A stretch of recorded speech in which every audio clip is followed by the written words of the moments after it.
Hello, everybody, and welcome to Sheboygan A's Baseball. My name is Mike Martin, and joining me in the broadcast will be Charlie Heim and Lucas Schulze.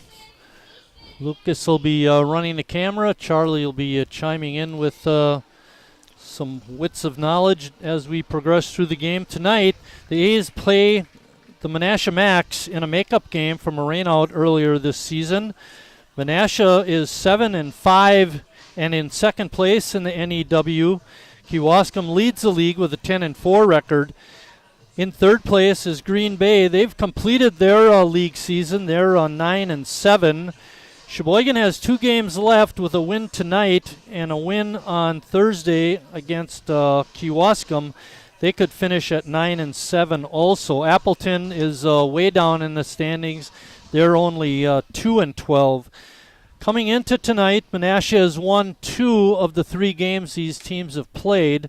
All the teams have won their home games. Menasha won in Menasha 14-6, and later in the season 9-5. Sheboygan's lone win came at home, of course, 6-0. Brad Reinflesch, our starter tonight, was the winning pitcher that night. Let's go through the Menasha starting lineup. Leading off and playing center field will be Chase Hanselman. Batting second and playing left field is Jack McKillips. Batting third, the first baseman, Nick Lenzendorf.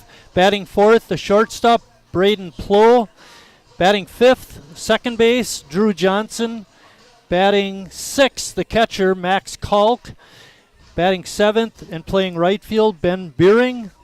Batting eighth and playing second base, Devin Brown, and batting ninth and pitching, no DH for Menasha tonight, is Rex Bayer. Defensively for Sheboygan, they'll have Justin Schnell catching and Brad Reinflesch pitching.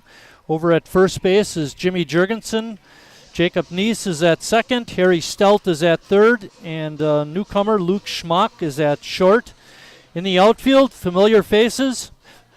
Bennett Becker in left, Gus Walker in center, and Brady Zackerson in right field. And stepping into the batter's box to lead off the game is Chase Hanselman. Hanselman, a fine center fielder for the Max. Max are sitting in first place. Earlier in the season when we played them, they've struggled a bit in league play. They have 4 games left, including tonight. If they were to win all 4, they might have a chance to win the league. Kewaskum, like I said, has 10 wins. They have 2 games left, one against Sheboygan. That one coming up. Reinflesch comes in tonight with a fine ERA of 2.06. He's got a 5-4 record. He does have a shutout, and apparently yelled at Charlie one time because he didn't mention his 2 saves that he has on the season. Right, Charlie? Lots of just really, Reinflesch has been the workhorse of the team. 70 innings pitched, the most on the team, and Brad always has been a strikeout threat, 119 on the year so far. That pitch a little bit upstairs makes the count 3-1. Brad not only leads in strikeouts, but also in walks.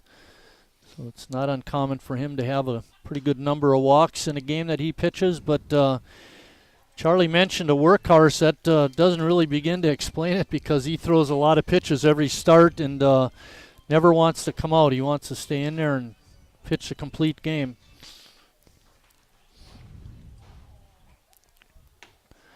Pitch is a call, strike 3. Beautiful pitch on the outside corner. That takes care of Hanselman. Coming up next will be the left fielder, Jack McKillips. McKillips in our last game that we had here, that home game on July 13th, had some very good plays out in the outfield for them. I believe he was playing center field in that game. But Sheboygan hoping to shut down Menasha. Brad Reinflesch, as you mentioned, had that one shutout, and it was against the Menasha Max on that July 13th. That 6-0 win. Just looking at the league in total, there's only 5 league games left on the season. Each team plays one another 16 times. So after tonight's game, if there are some other games around the league, I don't know, but there'll only be 4 left after tonight's game. So we're winding down the season. Only one more Wisconsin State League game left. That'll be tomorrow night. And then that season, league season, is done for us. Getting down to that tournament action. And that'll take place the first week of August. Call, strike 3. That takes care of McKillips. Rindfleisch starts the game off with a couple of called strikeouts, and that's going to bring up Nick Lenzendorf, the first baseman. Brad really showing off that strikeout pedigree. 2 looking strikeouts. Always more impressive when you can get them to not even swing the bat to strike out.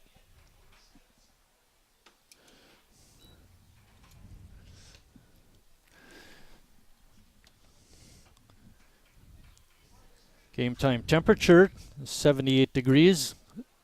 Sky's very hazy. It's been very hazy all day. Not a healthy day to be outside, but we're out here playing baseball, and got a slight breeze right now. It's blowing gently out to left center field. So beautiful night for a ball game. If you're just sitting at home, don't be afraid to come out here to the ballpark. Breaking pitch is in for a strike, makes the count 2-1. Sheboygan overall pretty decent team at keeping runners off the base. A .245 batting average against, so pitchers only allowing people to get hits 24% of the time. 2-2 pitch coming in. Fouled off the mitt of Schnell. Lenzendorf hanging in there. Sounded like one of those where it goes bat to mitt to mask. Yeah, that's exactly what it was. You're right. Looked like just a glancing blow. Not really much time needed, but Brad's still going to take a little bit.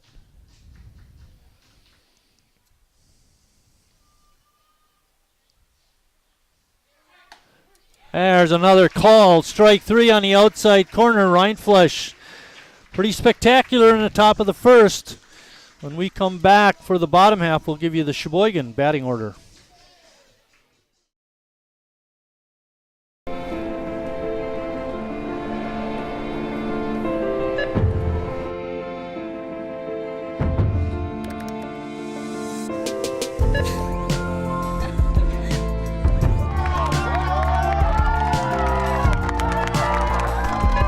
Whenever you shop Meijer, you help support programs like Boys and Girls Clubs and Girls Who Code that show kids they can dream anything and do even more.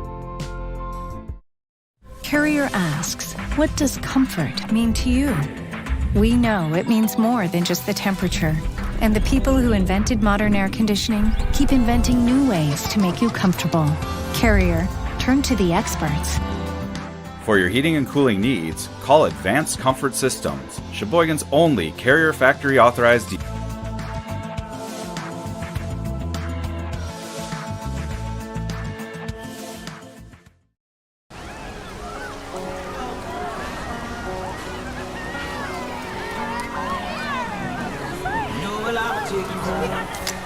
Cold beer on a Friday night, a pair of jeans that fit just right, and the radio.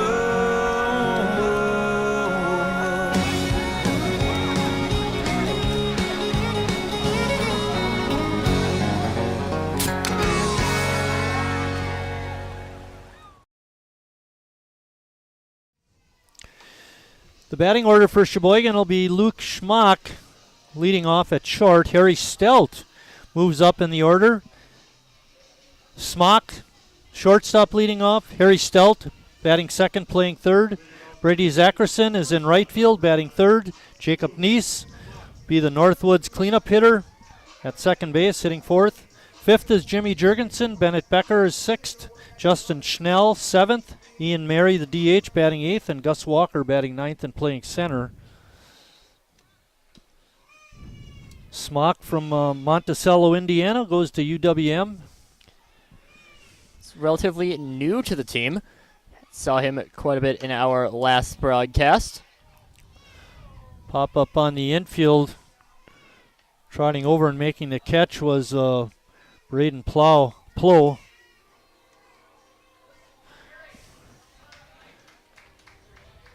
Harry's going to step in. He's hitting .308 on the year. You know, we've been mentioning all year he's just an on-base machine. He gets on almost 50% of the time. And he's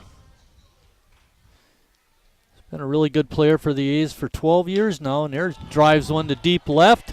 And all he can do is look up. That's a long gone home run for Harry Stelt. Out to left field for Harry. That's home run number 2 on the season. Harry has been someone who's still had the hitting stroke all year, but right now he is on fire to start off this game, boosting up all of his stats with one swing of the bat. Good start for Sheboygan, getting a run in the bottom of the first. That's going to bring up Brady Zackerson. Brady among the regulars is leading the hitters. He's hitting .351. And we've mentioned over and over again his extra base hit prowess. He's got 12 doubles, 3 triples, and 3 home runs. Having quite a year.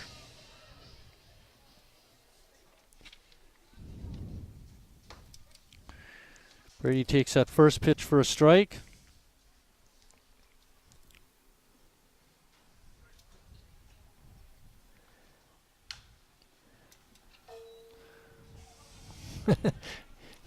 Hit one of the support poles and got a nice little ping out of that. Just mentioned Brady Zackerson, and just an incredible hitter this year. 29 RBIs on the season, 3rd on the team in RBIs. Brady drills one out to center field. Racing back is the center fielder, Hanselman. He won't get it. It goes all the way to the wall. Brady's going to pull in at second with a stand-up double. So we get a home run from Harry, and then a stand-up double from Brady, and that's going to bring up the Northwoods cleanup hitter, Jacob Neese. Neese having a real nice year. Leads the ball club in home runs along with Jimmy Jurgensen. They each have 4. And Jacob's got his average up to, I believe that's 280.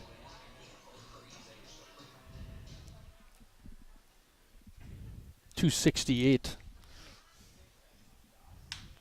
There's a drive out to left.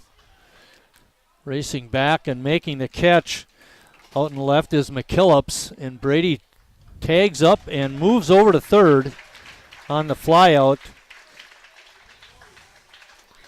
And that brings up Jimmy Jurgensen.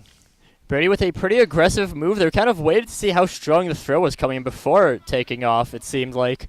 Does end up making it over to third without any issues. Jimmy stepping in, hitting .291. We mentioned he and Jacob lead the club in home runs with 4. Hot shot to Lenzendorf. He makes the play and flips over to the pitcher for the out. 3-1 put out, but Sheboygan comes up with a run, and after an inning of play, Sheboygan leads it 1-0.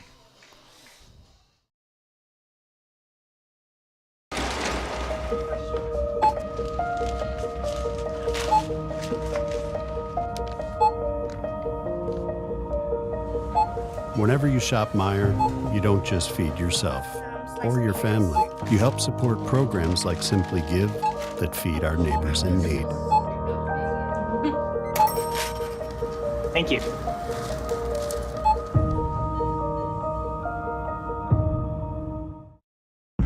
I grew up working in my family's supper clubs. This is where it started with us as far as the fish that we serve at Culver's today. We source the finest cod and batter each fillet by hand and always cook it to order. That beautiful golden brown color and flaky on the inside. The fish fry is a Midwest tradition. It's about families coming together. I love bringing this tradition to guests everywhere. Mom and Dad would be proud. Welcome to Delicious. Wingism number 2, the Joker. Then her dad walked in. Dude, we're done eating. Use a napkin. You serious? Yeah. Are you serious? Yeah, I'm serious. Why so serious? Legend Larry's, the definition of flavor. Wingism number 2, the Joker. Then her dad walked in. Dude, we're done eating. Use a napkin. Are you serious? Yeah. Are you serious? Yeah, I'm serious. Why so serious? Legend Larry's, the definition of flavor. Pitcher throws. We're back at Wildwood Park getting ready to start second inning action. And Braden Plow is going to be the leadoff hitter. He bats number 4 in the Max lineup. Plow is at shortstop for the Max. It was an 18-pitch inning for Brad. He had 3 called strikeouts. Adds to his total. He's now up to 122 on the season.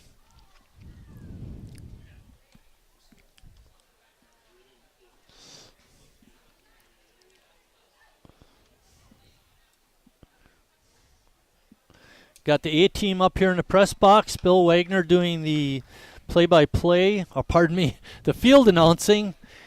AJ Skelton is doing the announcements and the audio enhancements. And, of course, we got Lucas, myself, and Charlie on this end. Another strikeout for Brad. It's kind of like the king in his court, where you'd only have a pitcher and a catcher and maybe a fielder and a first baseman because he'd strike everybody out. Brad right now with a 15.5 strikeout per 9 rate, taking out a lot of batters without them making contact.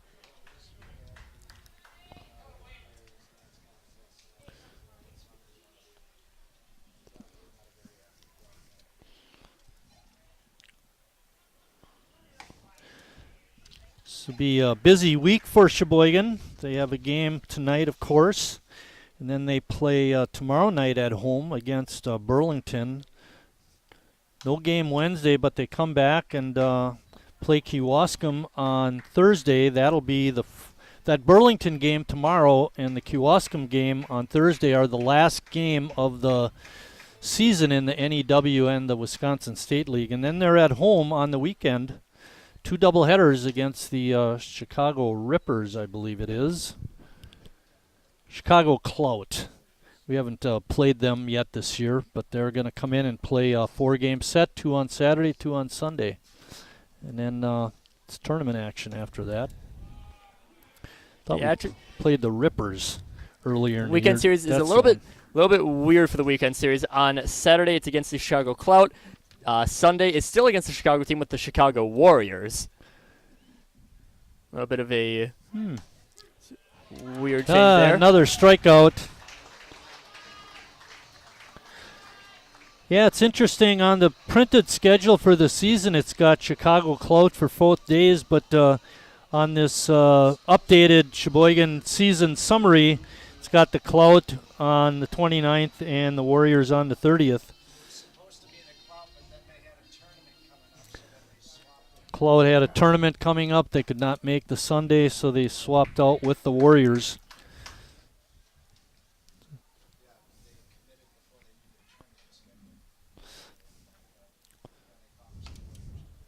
As you mentioned, with the season enders being these next 2 games, those ones just exhibition games, but still would be a good way to start getting some momentum rolling into the State League tournament. Be interesting to see how there's a line drive out to right, but Brady right there, and he makes the easy catch, and it's a quick 1-2-3 second inning for Sheboygan. When they come to bat in the second, it'll be Bennett Becker leading off.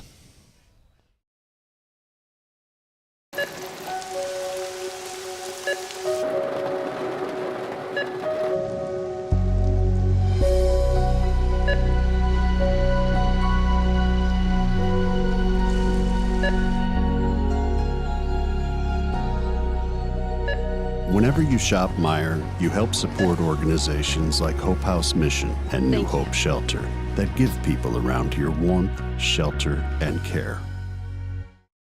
Me spells the great taste of Sheboygan. What does it take to stay in business for 75 years? It's not only featuring USDA choice beef. It's not caring about every single one of our 30 varieties of bratwurst. Nope. After being family-owned for 3 generations, we've learned it's about you. At Miesfeld's Market, we give back to the community, and our customers always come first. Since 1941, we've been feeding our neighbors, so come by and see what we've got today. Wingism number 3, the Peter Heater. Oh, so hot. Oh, so hot! Legend Larry's, the definition of flavor. Wingism number 4, tea time. What are you, having tea with the queen?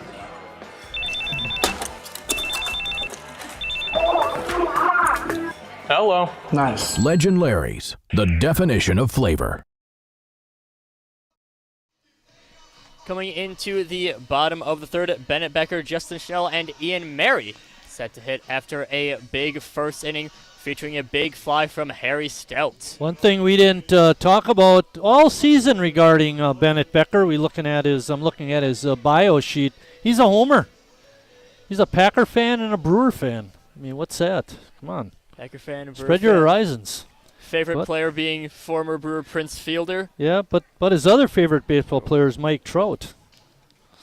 Mike Trout, the Millville Meteor on the Los Angeles Angels. Becker takes that second pitch in for a strike. It's 0-2. Bennett having a nice season. Becker hitting .248, getting on base at a .316 clip.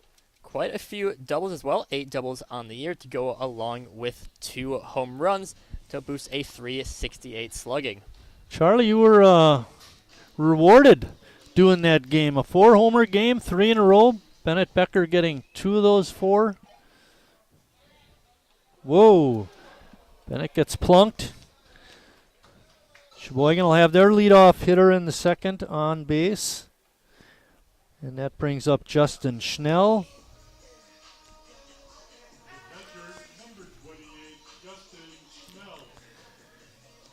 Schnell looking to get his hitting going.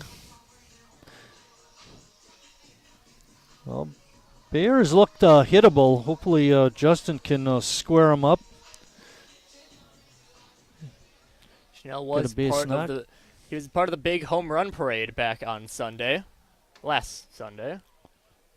First pitch is on the inside corner for a strike. Becker didn't look to be taking a big lead over at first on that first pitch. Schnell hits a towering fly ball out to left. McKillop's lining it up and makes the grab. That's going to bring up Ian Mary. We've mentioned on and off throughout the season that it's Ian's hitting that's gotten him into the lineup. He's comes in hitting .268. He's got 3 doubles and a home run. He's got good power for a short guy.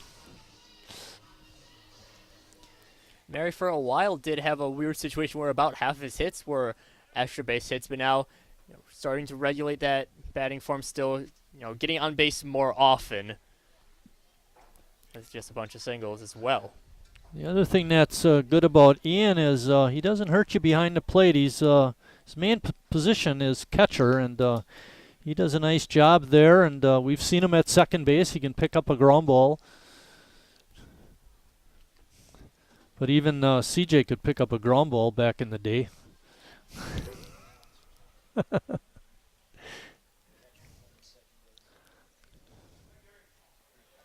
There's a line drive, a little looper actually. Is that going to stay fair? Yeah. No.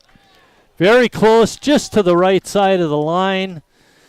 And does go foul. That evens the count at 1 ball and 1 strike. That one, as you said, just looping over, just barely not getting fair. That was fair. Potentially Becker could be on third. But no use in wondering what ifs. Bear comes set and he delivers. Good eye by Ian, taking that pitch down. 2-1 is the count. Kenny Nazy over at third instead of Tim Moyer. He's flashing some signs. See if he got Bennett going or not.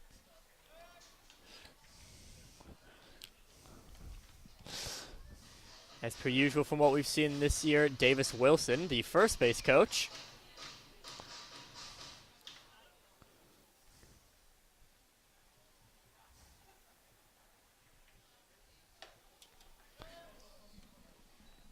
Pitch is high, makes the count 3-1. Waiting on deck is Gus Walker. Kalk thought he might have had something. Still checking out Bennett Becker out on first base. Still hasn't taken off yet. Pitch on the inside corner for a strike. Makes it 3-2. See if Bennett runs on the 3-2 pitch. Becker does have 4 stolen bases on the year. There's a drive out to left and deep. Hanselman or McKillop's back, leaping at the wall. It's out of here. A home run for Ian Mary and 2 more runs for Sheboygan.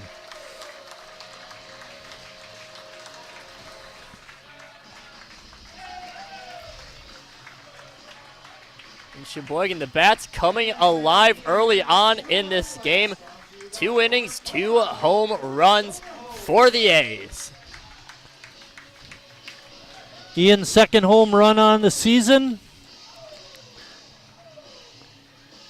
And also collects RBIs 10 and 11. This is actually a good spot for Gus Walker now. He can get on base and steal a couple bases. He won't have any traffic in front of him. Gus really an expert at the stolen base, 20 on the year up to this point. There's a line drive, base hit. I would expect that Gus is going to be running early in the count, getting into position for Smock.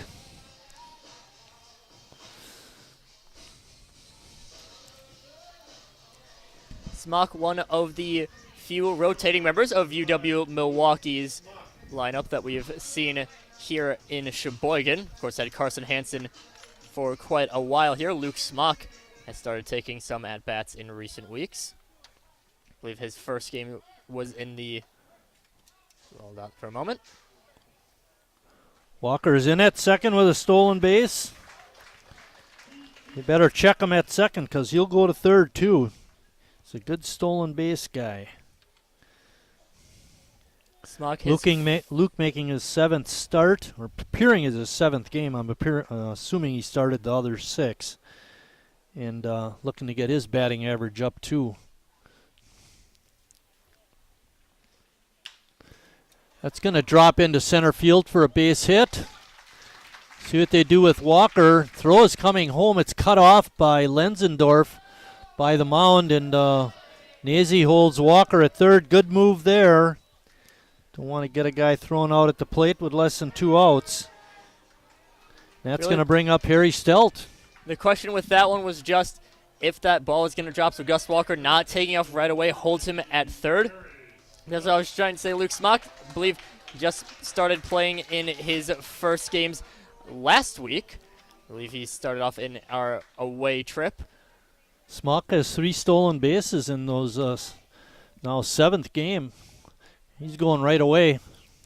Throw down. They're going to get him. Nice throw by the catcher, Kalk.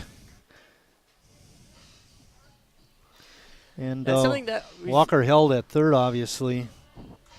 Something that we have seen a little bit with Kalk is that he does have a strong arm. Nearly got Gus Walker off on that stolen base.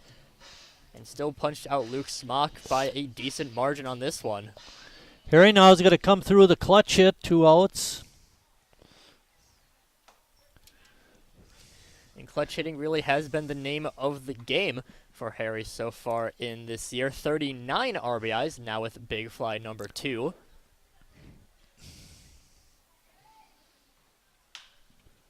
Drills that one out to center, but Hanselman is there and makes the easy catch, and that ends the second, but not before. Sheboygan tacks on a couple more runs after 2 complete. Sheboygan 3, Menasha nothing.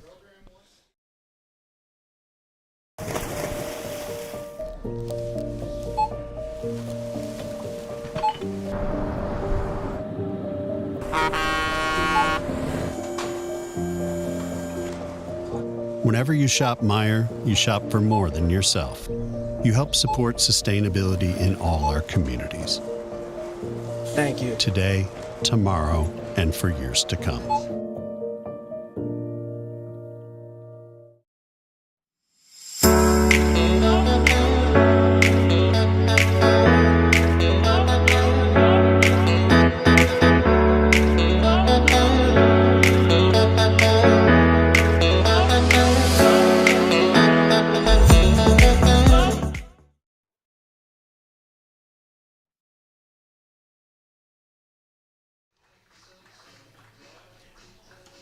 Ready for the top of the third, now the bottom of the Menasha order, ready to come up. Beering, Brown, and Bayer. And really, Brad Reinflesch has been firing on all cylinders to start off this game. Of the 6 outs, 5 have gone down on strikes. Only one of those strikeouts being a swinging strikeout as well. The strikeout string was broken with the third out in the second inning when Kalk was able to hit a fly ball out to right that Zackerson was able to catch easily. Through the 2 innings of work, Charlie mentioned he's got 5 strikeouts, only 30 pitches thrown. That's not too bad. Main thing is he's not walking guys. He's throwing strikes. That's going to bring up the right fielder, Ben Beering.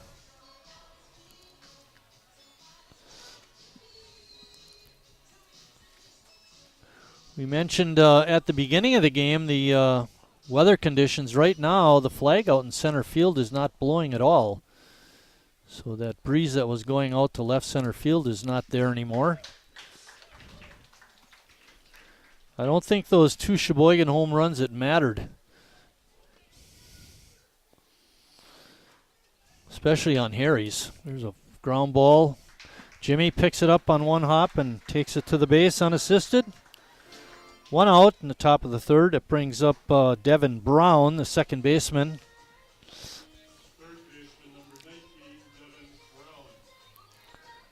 Early in the season, at least the conference season, the league season, NEW, Menasha was rolling. They were in first place and looked to be the league champs, but they've stumbled a bit lately.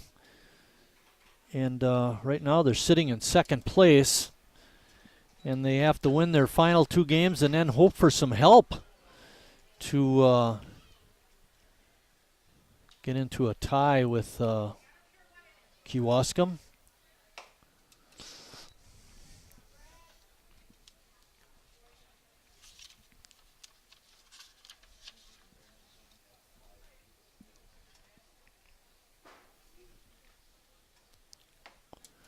Good change of pace there by Brad. Had Brown out in front. Count is now 1 ball and 2 strikes. Pretty nice crowd for a rain makeup. We were commenting before that there's a strike 3. Good fastball by Reinflesch. That on the Menasha side of the stands, they have a pretty good turnout of fans that came down from Menasha to watch their team play. That's nice to see, and got a nice contingent of Sheboygan A's fans here tonight.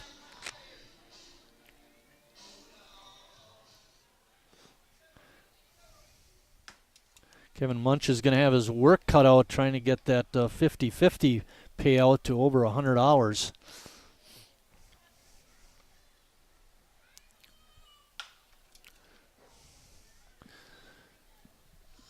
1-1 is the count. We have 2 outs. We're in the 3rd inning.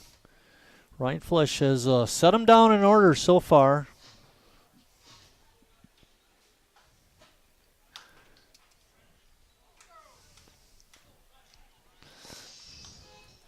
We got Jimmy over at first, Neese at second, Harry's over at third. And Smock at short. Schnell takes that pitch just off the outside corner. That was close. Evens the count at 2-2. Becker, Walker, and Zackerson in the outfield, left to right. Bouncing ball up the middle. Nice hop for Smock. Can't get the throw there in time. It's going to be an infield single for Rex Bayer, the Menasha pitcher. Bayer for Menasha, quite a few roles that he's playing. He's getting the first hit of the day for Menasha. He's pitching, and he's also marked as their manager on both their website and on their lineup card. Ooh, he never has to take himself out then. He could pitch a complete game. I thought it was even easier if he decides to take himself out. No, we like him. We're hitting him. Stay in there. Chase Hanselman, the center fielder, is up. Chase was one of those 3 called strikeout victims in the first inning. In that last play there, Smock did a nice job of ranging over, just wasn't quite able to get the throw off in time. A little bit off target, but it's a very nice job of getting over there and at least making a play on it. He got a nice hop at the end. I thought that might give him a chance, but it just wasn't hit hard enough, and Bayer was running hard to first, and I think he would have beat the throw even if it was on target. 2-0 is the count to Hanselman.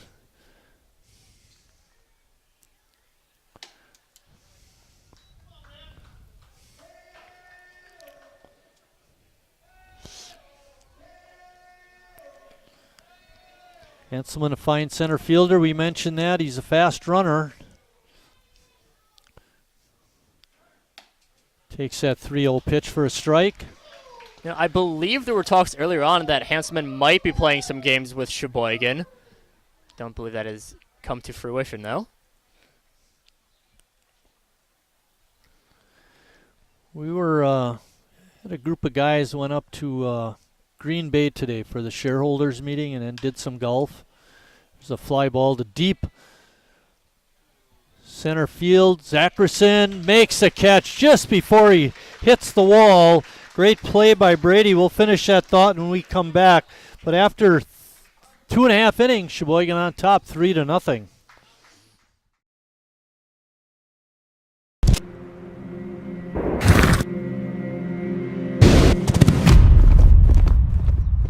Let me tell you a story about a beer rooted in the heart of America, found in a community where a handshake is a sure contract, brewed for those who found opportunity in challenge and hope in tomorrow,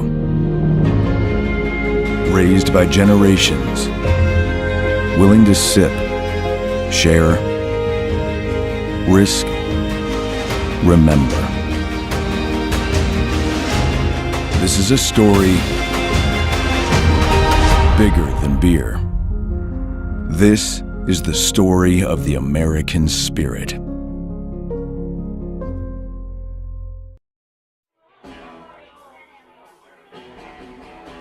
All right, guys, we got teriyaki, honey barbecue, and mild. Enjoy.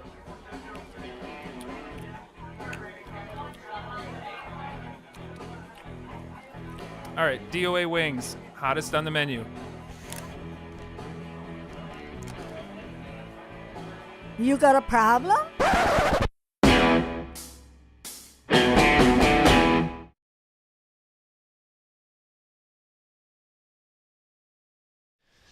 Let me finish that thought. We were going up to Green Bay for the shareholders meeting, and then we went to play golf. And as we were driving along, one of the players, one of our foursome was Rick Rice, Hall of Famer with Sheboygan, and we played together back in the day. And we were talking about the player movement and all the players that have come and gone this year from Sheboygan. Hansen and Council, this Rail, who was a pitcher. But we were talking when we played back in the 60s and 70s, Zackerson on a fly out to center. when we played in the 60s and 70s, there was very little player movement. When you were on the team, you were on the team for the season. And now the landscape of amateur baseball is players have opportunities, and they're going to pick an opportunity that maybe fits their needs best. And one way to get looked at is playing in the Northwoods League. You're not going to have the scouts hanging around games like this quite as much. And that precipitates the player movement. You know, they come here and start off, do pretty good, get called up by a Northwoods League team, and all of a sudden they're gone. And usually when that happens, they don't come back, which is unfortunate. Jacob Neese up. Jacob flew out to left his first time up. He's at the bat with a 1-ball, 2-strike count.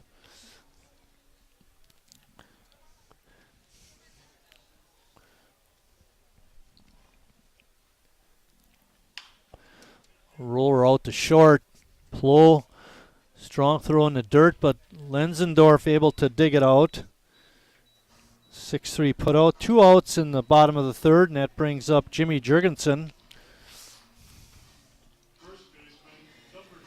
Back on that note of player movement, you'll sometimes have people who, one day they'll play with one team, next day they're against that same team. I believe we had Eric Zuberbier, who I think is also with Menasha. I don't believe I saw him here today, but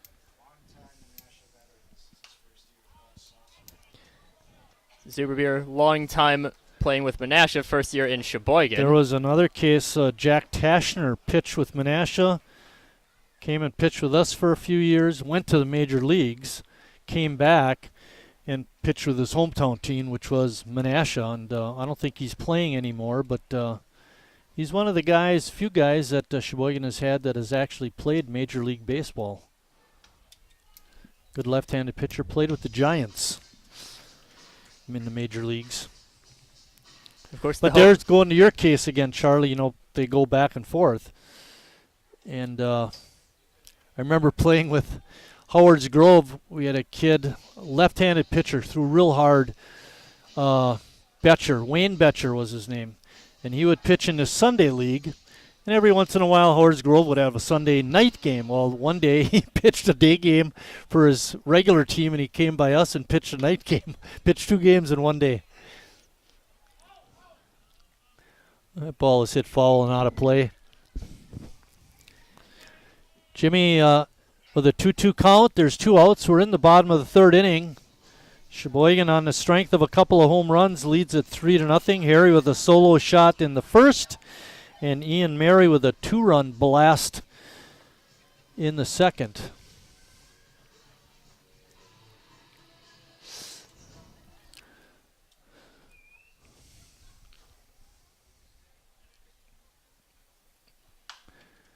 Jimmy pops that one up. Kalk comes back, but no play. Actually landed in the stands. We don't see that very often.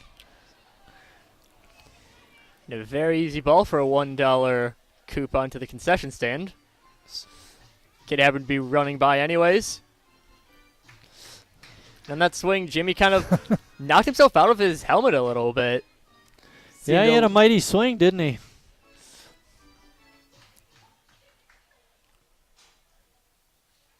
Good breaking ball by Bayer, and he gets Jimmy Jurgensen swinging and missing. After 3 complete, Sheboygan's still on top. Hold time is now less than 96 minutes.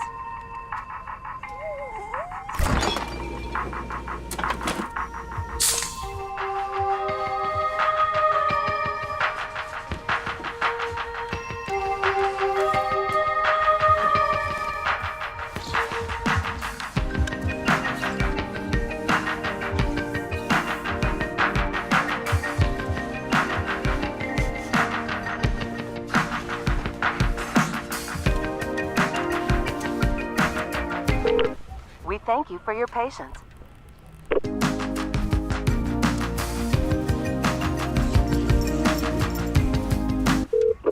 Sorry, are you still there? Yes. Okay, please hold.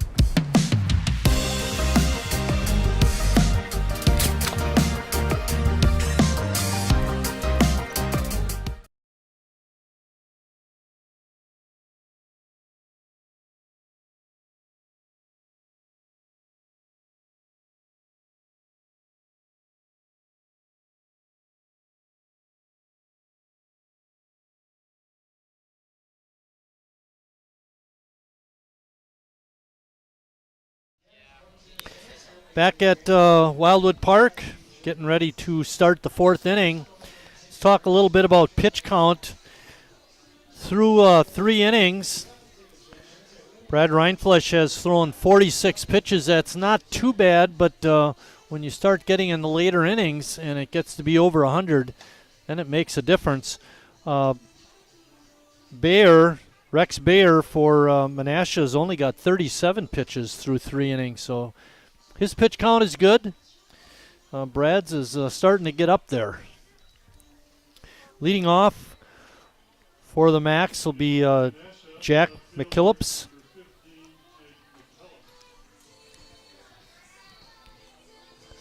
Oh, there goes a no-hitter, Bill. No-hitter bid and perfect game bid.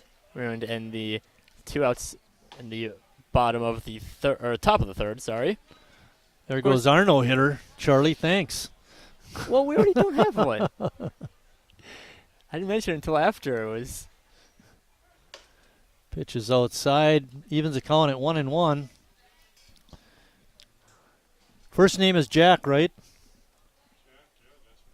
Okay. I thought you said Jake. Okay. Well, good. You got the no-hitter going then. Bill? The best part, Bill, is correcting when someone else is wrong, right? That's why you became a teacher.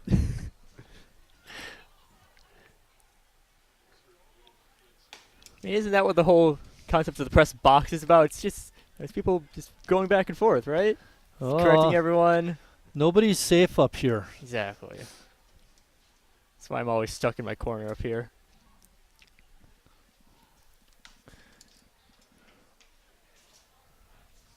Good job of hanging in there by McKillips. Count is 2-2.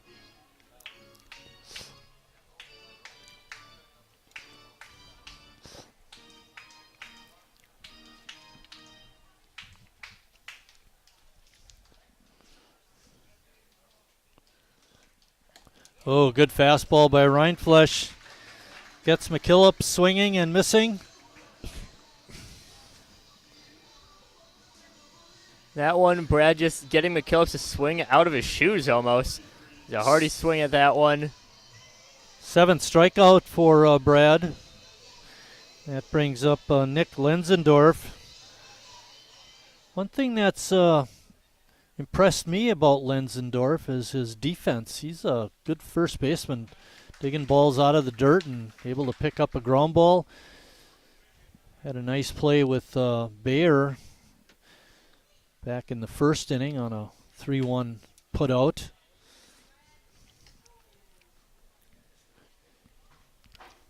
Well, a lot of times you'll have some people who are, a lot of times, especially before the DH was implemented in baseball widespread, you'd have, your big power hitter who maybe, someone who's a little bit weaker of a fielder, you put them at first, but you still have sometimes, you'll have a strong fielder, and that's what Lenzendorf's done.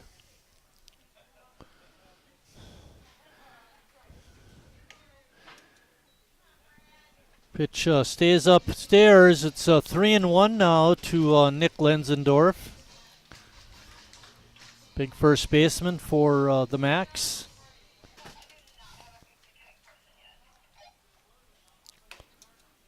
And that pitch stays up and in.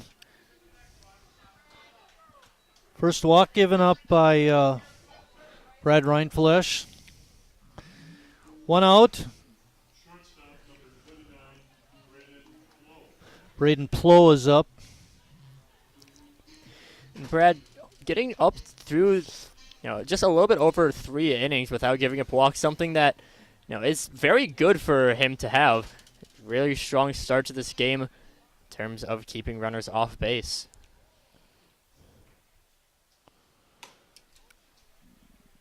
Pitch is upstairs again. Through the first 3 innings, Menasha has only left 1 runner on, and that was Bayer, who singled with 2 outs in the 3rd.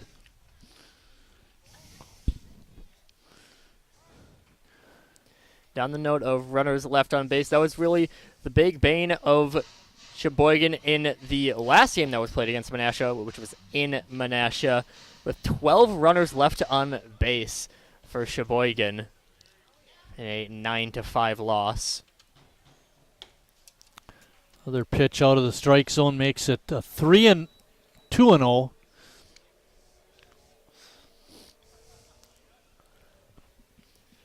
So far, Sheboygan only 2 runners left on base for them, along the 3 runs and 5 hits.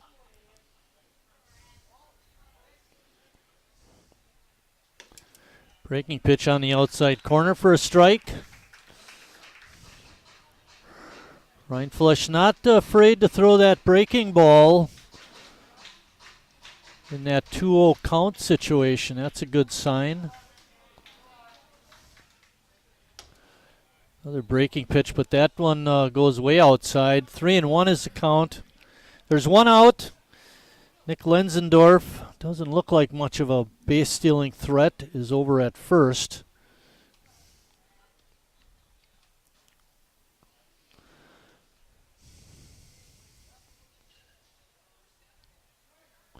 Oh, Rindfleisch with the heater.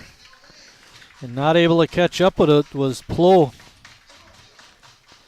Rindfleisch, of course, does have that very, very strong fastball, but as you saw earlier in this at-bat, also a very good breaking ball. He's good at changing up speeds, good at making the hitter need to guess.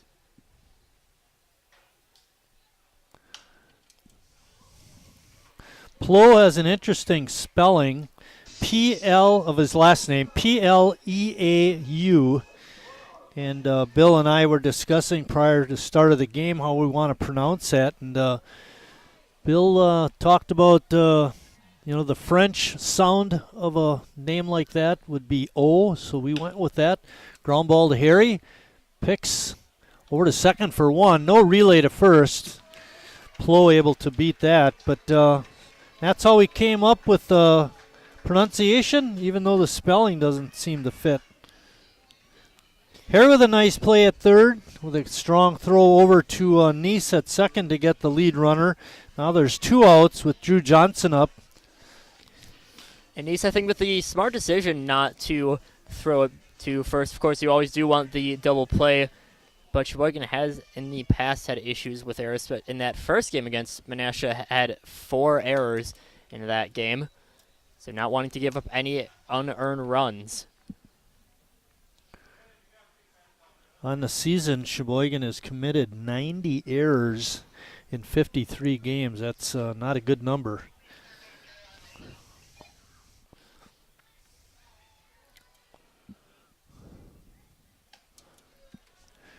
Schnell with a strong arm, throws down to first, but not in time. Plow gets back.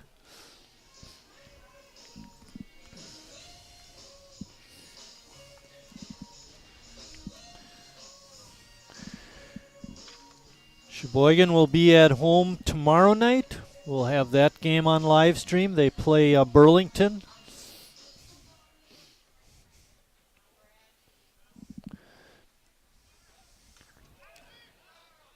Very close. Umpire called the base runner safe, but Rindfleisch had him leaning. So into the next game for Sheboygan at home, I believe all of the next 5 days of games, of course doubleheaders on the weekend, will be at home. Pitch is up for a ball, makes it 3-0. Rindfleisch wanted that call, but the umpire said no way. Jared Recolaitis, I think, is supposed to start tomorrow against Burlington. CJ says that's right. So we'll go with that. Be a good game to come over and watch. See Jared pitch. Definitely the ace of the staff. Of course, Brad Rindfleisch might have something to say about that. That pitch is just off the outside corner. It's another walk. And now Menasha brings the tying run to the plate in catcher Max Kalk. And between Rindfleisch and Recolaitis, you do have 2 very good pitchers that do work pretty differently. Jared, he is someone who does still strike out his fair share of batters, but not nearly as many as Ryan Flesh, and doesn't work as many innings because Brad, he's always in there. He's trying to take relief appearances. He's pitching deep into games. Gladys will have a 1.29 ERA coming into tomorrow's game. Brad having a little difficulty in this fourth inning, finding the strike zone. He breezed through innings 1, 2, and 3. And this is not unusual. We've seen this from Brad before. The difference is that when he gets in a situation like this, he's able to work out of it. And the more situations he gets himself into and the more situations he gets out of, the more you expect him to keep doing it. So hopefully that'll be the case right here. 1-1 is the count. The batter is, like we mentioned, Max Kalk, the catcher.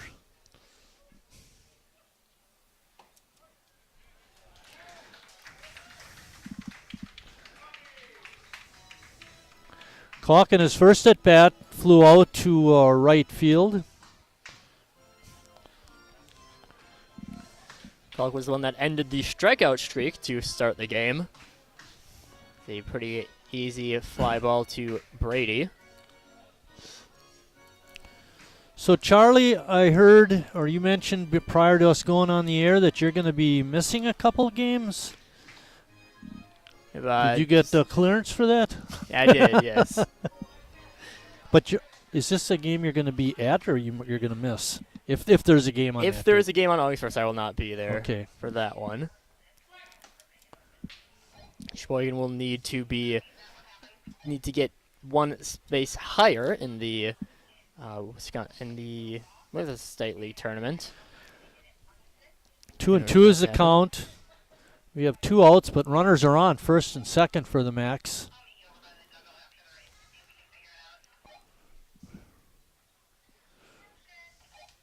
Hey, good fastball by Brad, and he blows away Kalk. And that ends the fourth inning for Menasha. They get no runs when we come back for the fourth inning. Leading it off for Sheboygan will be Bennett Becker.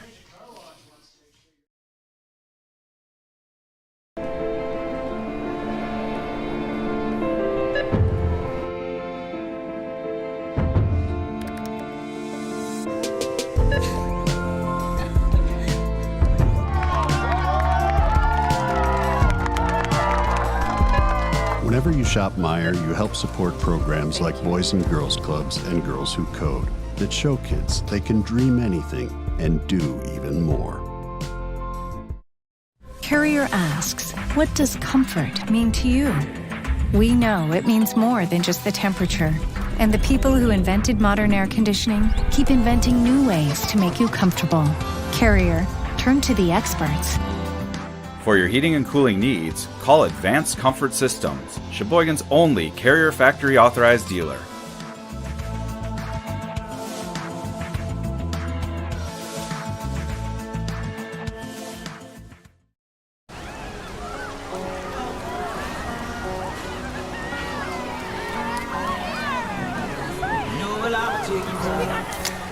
Cold beer on a Friday night, a pair of jeans that fit just right, and the radio.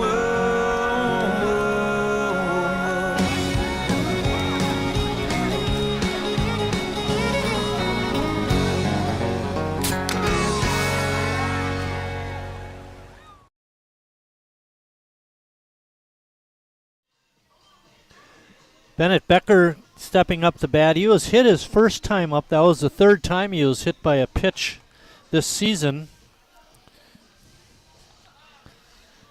You'd mentioned a few times Bennett is a graduate of North High School. Played for Chris Wright back in the day. And overall, Sheboygan, a little bit of hit by pitch, man. It's 46 times that Sheboygan A's have been hit by pitch. How many times have they hit their guys? Hit 34. Oh, we got some catching up to do. Jeez, can't let them hit us more than we hit them. Ball is stroke foul past Kenny Nazy, and like all good third base coaches, he got out of the way. That was the main thing. Don't get hurt over there. Bennett was hit by pitches first time up and scored on the Mary home run. Another pitch inside. Bennett not looking to get any more bruised up in this game. At least not at the plate. Pitch in the dirt. Count is 2-1. Justin Schnell waiting on deck. Rex Bear still on the hill for the Max. That breaking pitch is in for a strike. No. Lucas Schulze on my side saying, ooh, that was a little bit high. It was a real slow breaking ball. It kind of fooled Becker. Right down the middle, but no, it's called a ball. Must have been down. It's hard to tell from up here. CJ can tell, though. He knows everything up there.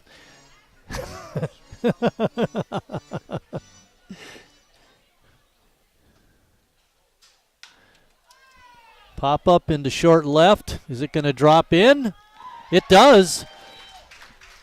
Becker making the most of that ball call on strike 2 to collect the base hit. CJ has never met an umpire he didn't like. Or he did like, I mean.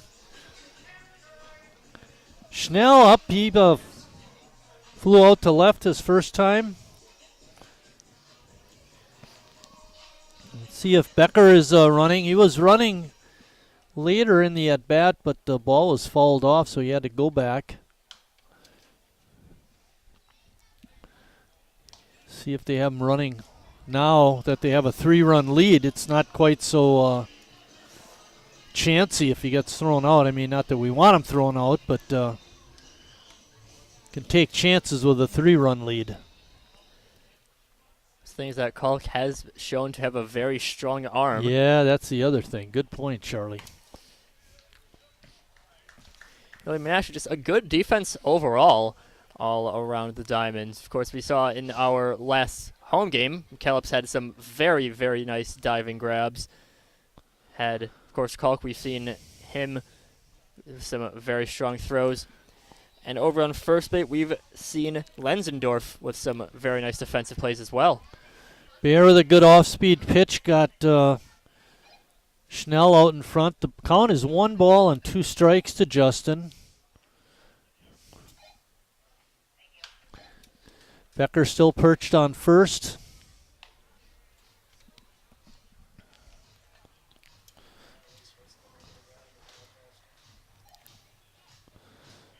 Center fielder Hanselman is shaded over towards right field.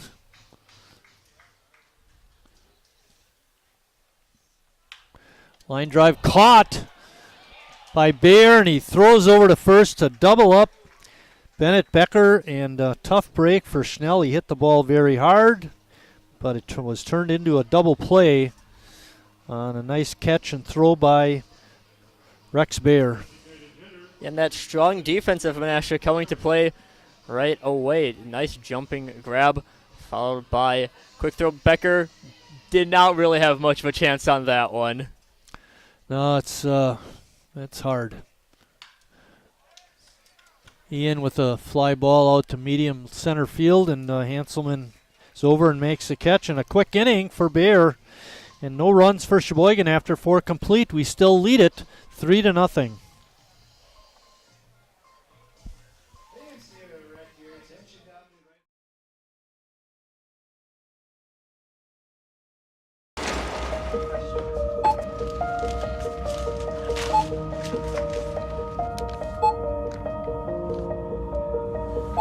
Whenever you shop Meijer, you don't just feed yourself or your family. You help support programs like Simply Give that feed our neighbors in need.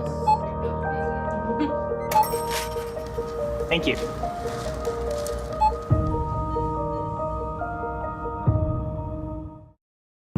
I grew up working in my family's supper clubs. This is where it started with us as far as the fish that we serve at Culver's today. We source the finest cod and batter each fillet by hand and always cook it to order. That beautiful golden brown color and flaky on the inside. The fish fry is a Midwest tradition. It's about families coming together. I love bringing this tradition to guests everywhere. Mom and Dad would be proud. Welcome to Delicious. Wingism number 1, the Flavor Saver.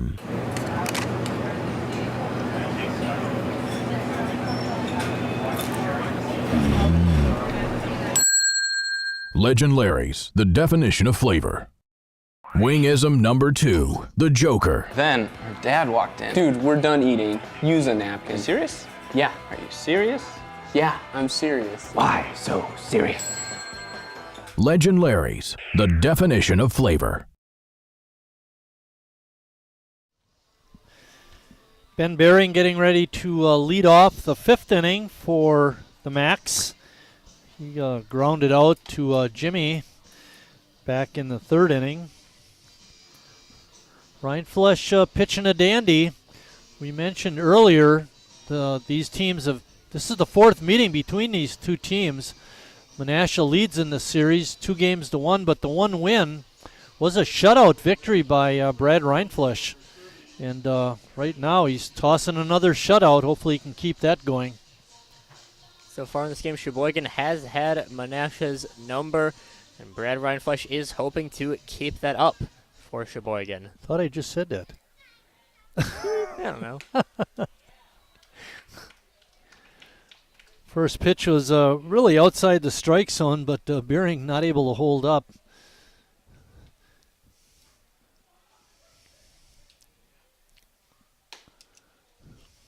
Another good fastball.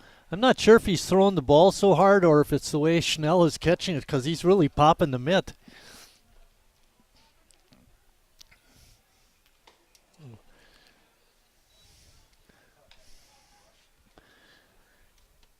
Brad had thrown 74 pitches coming into this inning. He's getting up near that 80 number. Slow tapper down the third base side, and Harry lets it go. Good play by Harry. And it does roll foul. That evens the count. Didn't quite see how close Behring was, but still just a smart play. Let it roll foul. And trust in Rindfleisch. Count is even at 2-2.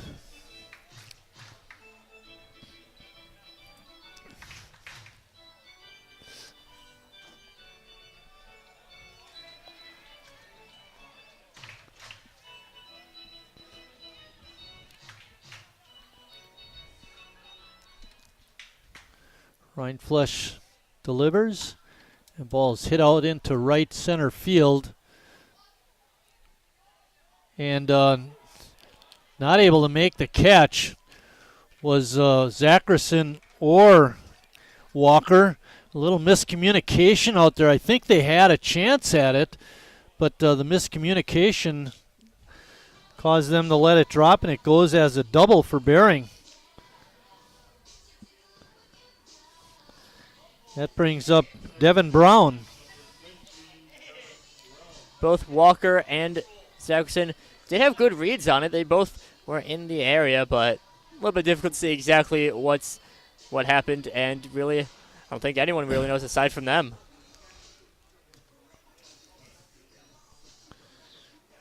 Brown was a strikeout victim in the 3rd, making his 2nd plate appearance.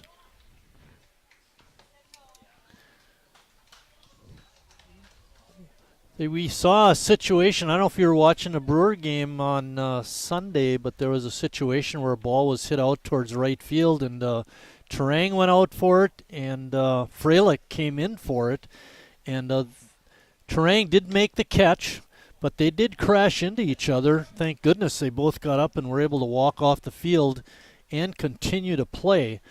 And it's situations like that, those tweeners. You know, you got to have really good communication. Somebody's got to take charge. Normally on a play like that, Charlie, it'd be the center fielder. It's one where Gus might not have known if he would be able to get to it. And Brady thought that Gus was able to get to it, was going to call it off. But again, don't really know exactly what happened. Charlie, you played a little baseball in your day over at Lutheran High. Did you ever get caught in a situation like that? A tweener? Once? Nobody got hurt though, right?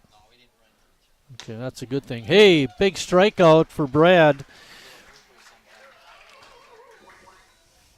And I think we may have told this story before. I know I've told it in other years, way back. I mean, it was in the 60s.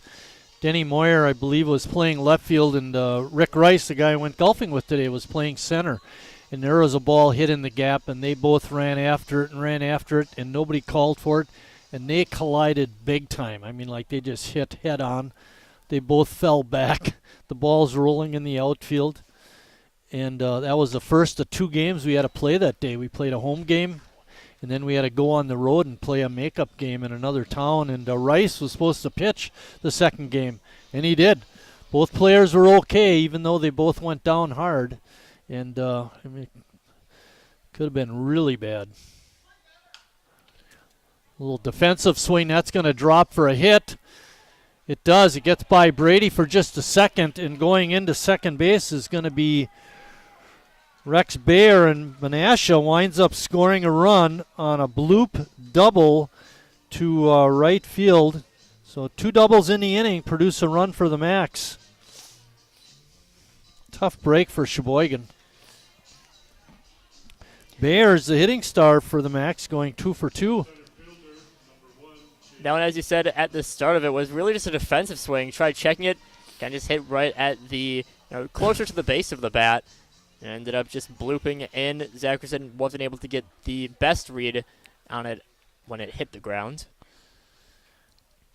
Chase Hanselman up. That was the third base hit for Menasha. And that's where that miscommunication, I mean, you can drop in for a double. That's one thing if you can work out of the inning, but no, that cost us a run.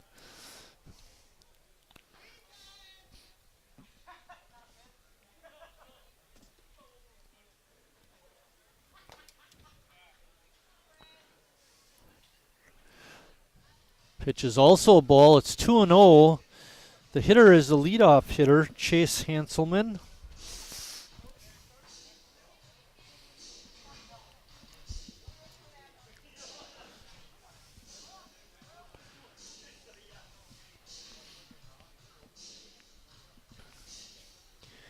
Ryan Fletcher is someone who can get into situations like this, but he can also get out of these sorts of situations. Runners in scoring position with less than 2 outs. Yeah, he was able to work out of a jam in the last inning. Menasha had 2 runners on, kept them from scoring in that inning, but check swing and a miscommunication in the outfield produces a run for the Max. Count now sits at 2-2. Menasha with Bayer on at second. There is 1 out. See what Reinflesch and Schnell can come up with for a pitch to get Hanselman out.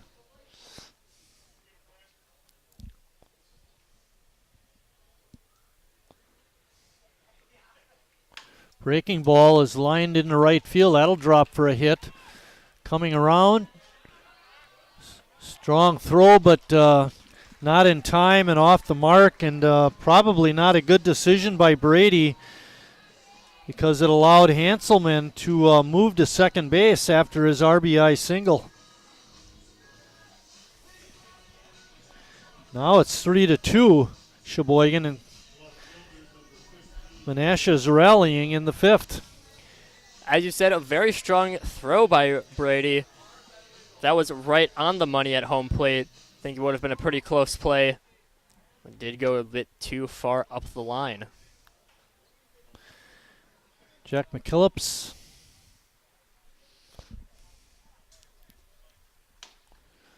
Big swing by Jack. What a miss. The big thing about this game is that both teams have scored in very different ways. Of course, Sheboygan has the 2 home runs for their 3 runs. Menasha has just been little dink and dunk hits, little bloop doubles. Pretty simple. What would have been just a single if there weren't the runner on base. Death by 1,000 cuts, Charlie.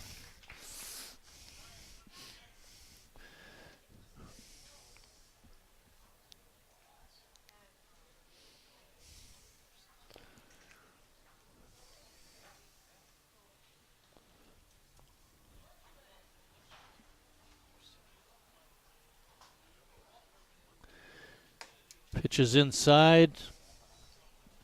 Makes the count 2-1.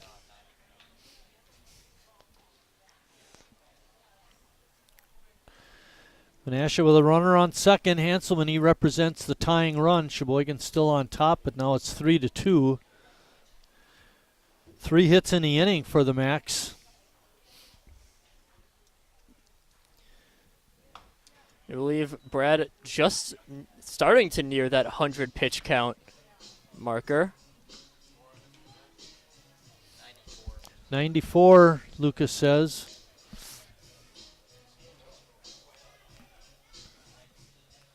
Three and one. The Killups 0 for 2 in the ball game with a couple of strikeouts. Be nice to get him out.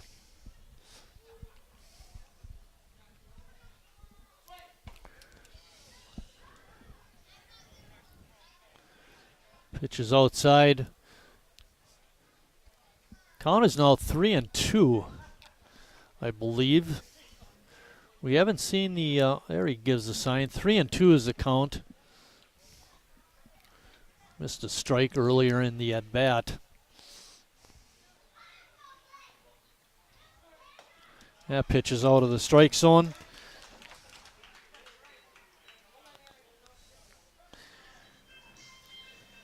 Now Schnell going to talk with Ryan Flesch, just try to calm down and start getting things together. It's a good visit.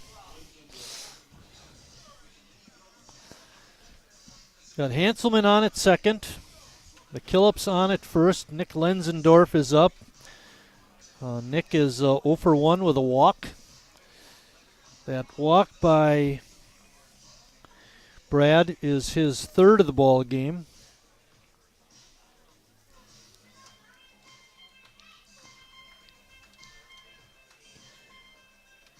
Three walks and 9 strikeouts. Yep, 9 Ks Ks in the game. Could use a couple right here.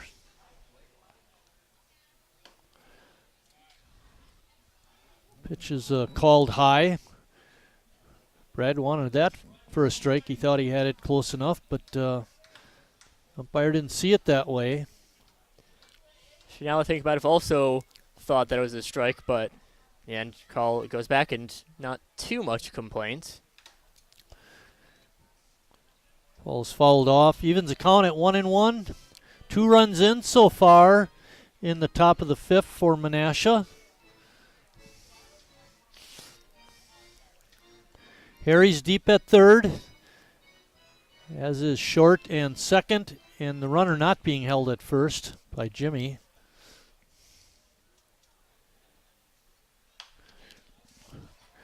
Breaking pitch, really not a very good pitch. It hung up in the strike zone. Lenzendorf would like to see that again, so I think Brad kind of got away with one there. But it does make the count 1 ball and 2 strikes.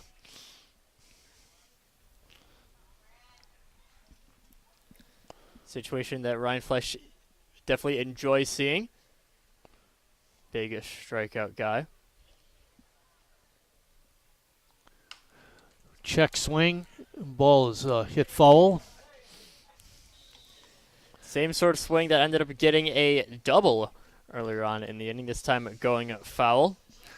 That was Brad's 100th pitch of the ball game, and we're only in the 5th inning.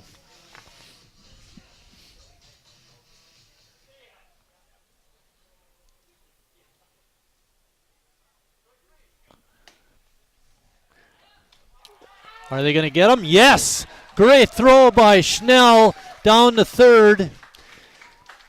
And that pitch looked like it was a strike on Lenzendorf, but they don't call it that way.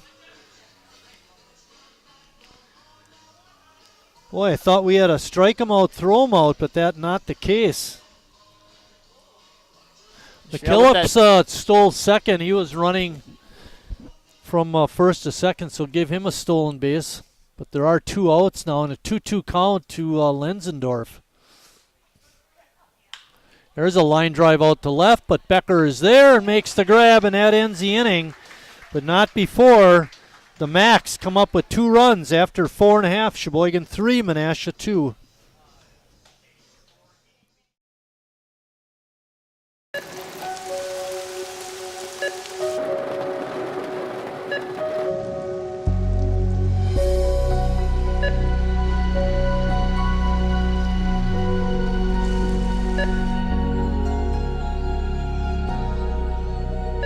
Whenever you shop Meijer, you help support organizations like Hope House Mission and New Hope Shelter that give people around here warmth, shelter, and care.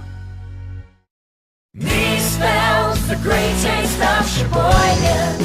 What does it take to stay in business for 75 years? It's not only featuring USDA choice beef. It's not caring about every single one of our 30 varieties of bratwurst. Nope. After being family owned for 3 generations, we've learned it's about you. At Miesfeld's Market, we give back to the community and our customers always come first. Since 1941, we've been feeding our neighbors, so come by and see what we've got today.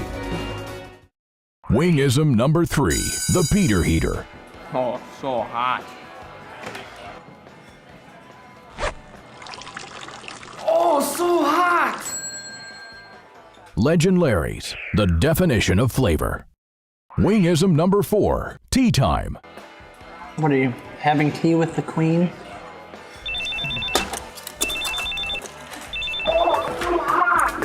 Hello. Nice. Legend Larry's, the definition of flavor.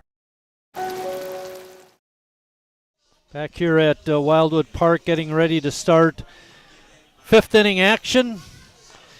Leading it off will be Gus Walker. Gus singled his first time up and stole second. Was stranded at third. Sheboygan needs to get a couple more runs, Charlie. I don't think 3 is going to be enough. Gus Walker always a threat when he's up to bat. Someone who can easily make 1 base into 2.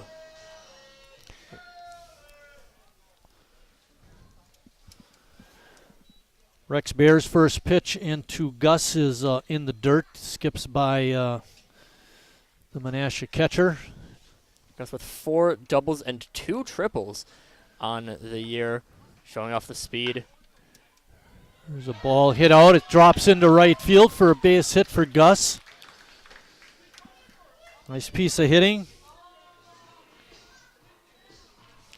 It'll be interesting to see how many pitches before Gus takes off. We know Kalk has got a good arm. The Menasha catcher. Gus is going to have to get a good lead and a good jump to beat that fine throwing arm. And it'll be up to Bear to keep him close.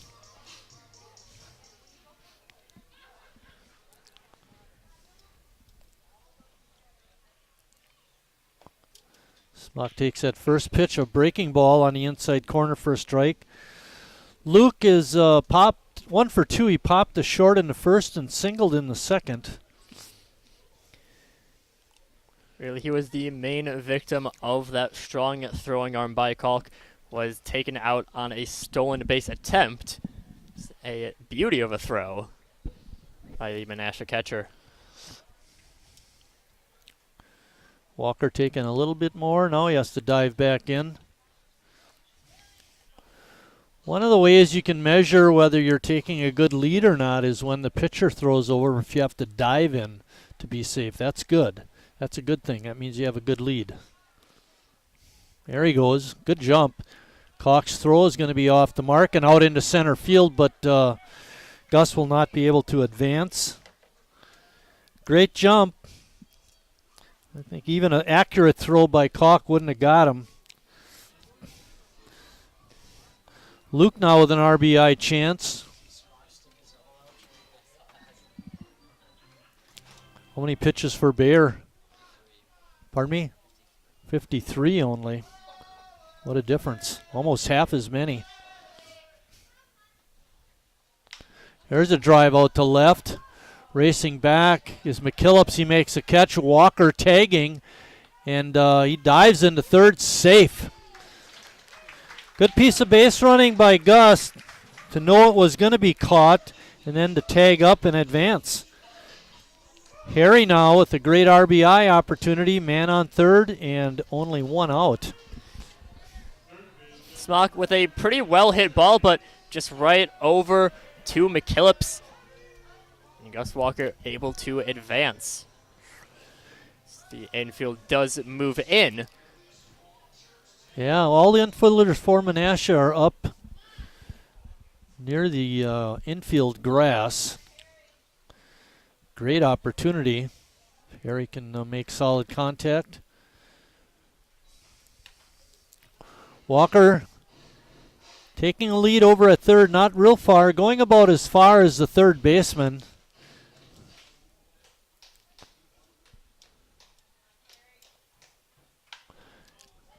Harry had a good swing at that, but fouled it off.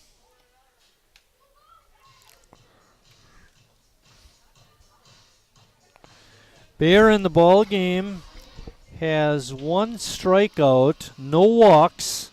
He did hit Becker, but he's been solid. Line drive, base hit to left, and it's kicked by the left fielder McKillips, but Harry's going to hold at first with a RBI single. Good piece of hitting by Harry. Harry Stout doing what he does best. Nice clutch hitting, drives in a runner. And probably the biggest part of that is it gives Sheboygan a 2-run lead. Brady Zackerson up. Brady doubled and was stranded at third in the first and flew out to center his other trip.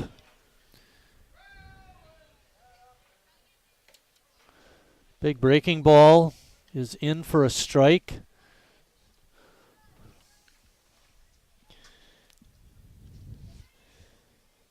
Lenzendorf holding the runner at first.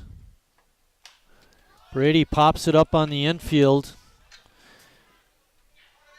Plow makes the catch. And now with 2 outs, Jacob Neese is up. Brady was very unhappy with that hit. I might have seen something that he thought he could really hit. Instead, just a pretty harmless pop-up. And so there's 2 outs now for Jacob Neese.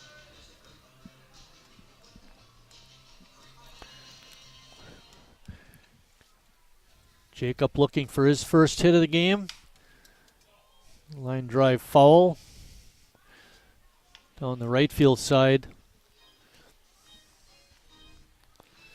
Harry still over at first with his RBI single, giving Sheboygan a 4-2 lead. We're in the bottom of the 5th.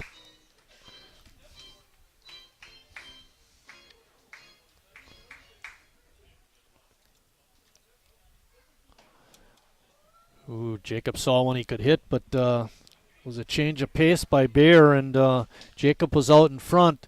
Makes the count no balls and 2 strikes.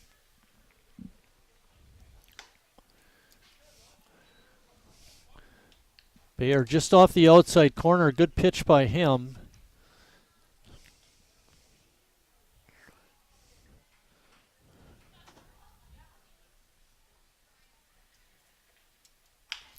Bouncer up the middle. Rex Bear able to make the play and tosses over to Lenzendorf for the easy 1-3 putout. And after 5 complete, Sheboygan on top, 4-2.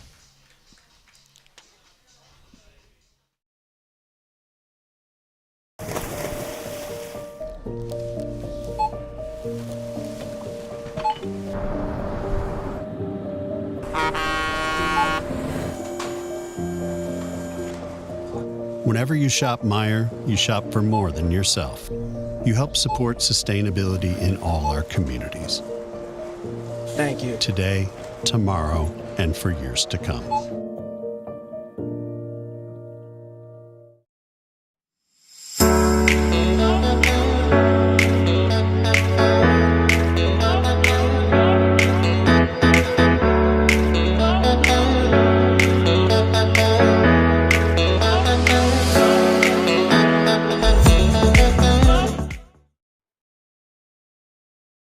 At Northwoods, we are a family. And like your family, our main concern is safety. As a leader in the cleaning and sanitation industry, we are doing our utmost to support and supply essential cleaning, sanitizing, and maintenance products to your family and business. And we're introducing new products, like our Cool Water Personal Hand Sanitizer with essential oils. Our thoughts and prayers go out to everyone affected by COVID-19. At Northwoods, we're protecting you through this pandemic and the next.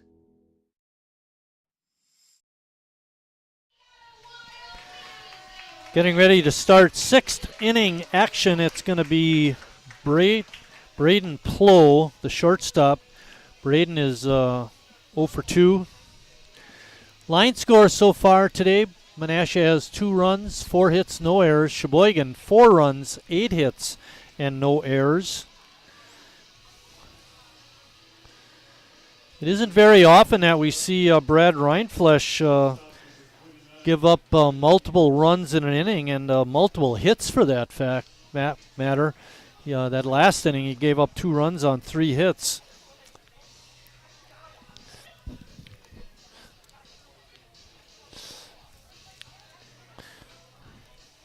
Brad, not always someone who, will keep people off base. A 1.23 whip on the year, so we'll allow around a base runner per inning. But that last one is allowing a little bit too much. That 1.2 actually is quite good for whip. Outstanding, of course, is 1 or less. Which I believe Jared does have a less than 1 at a .84. The rumor is that he's starting in tomorrow's game. That pitch is upstairs for a ball, makes the count 1 ball and 2 strikes on Braden Plow. And a fastball, strike 3. Strikeout number 10 for Brad. And a good start to the 6th inning.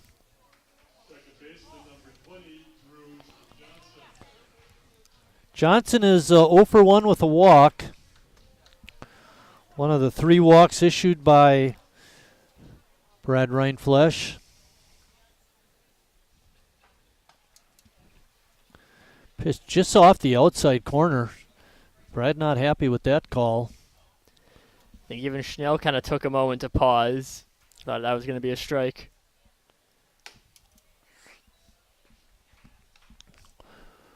What seems to be a trend, Charlie, and is that when Brad throws a pitch that he thinks is a strike and it's not called a strike, the next pitch usually is a ball. So instead of starting with maybe like a 2-0 or a 1-1 count, that next pitch is a ball. So now it's 2-0, and then he comes back with another ball, and it's 3-0, and all of a sudden the pitches are really piling up. He's at, I believe, about 104 or 5.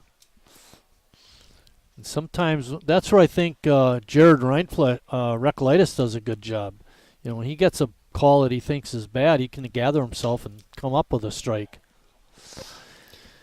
Realizing just kind of that's the big thing with Reinflesch is he is someone who, he does get a little bit more animated on the mound, and that can start affecting him. If he's really feeling himself in a game, he can do really well.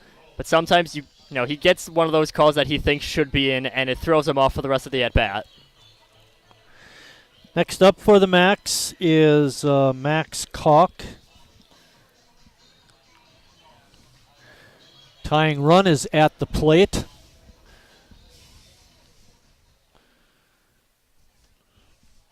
Johnson, with his second walk of the game, is on at first.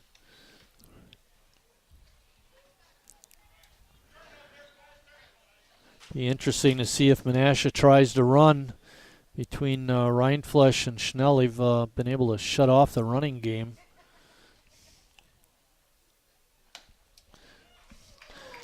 We haven't seen a huge amount of running from Menasha, pretty much aside from that double steal that Schnell made a very impressive throw at getting around the batter. That's one of the advantages of having the lead in the game. It limits somewhat what you want to take chances on. And not saying they'd have been running a lot anyway, but something to think of. Ball is fouled back. Johnson took a little jump like he might be going, but he was not. No balls and 2 strikes on the hitter.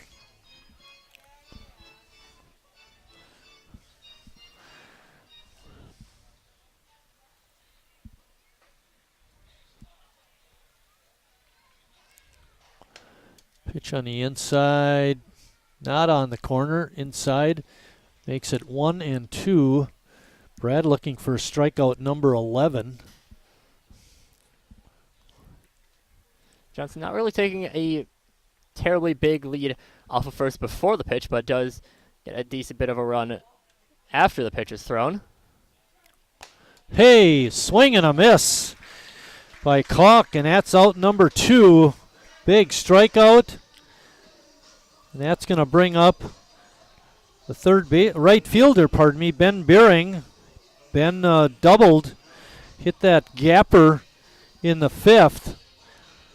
And little miscommunication by the outfielders led to his double, and then he scored later on a double by Rex Baer. See if we can get Beering, get the 3rd out of the inning. It's a 9-inning game tonight.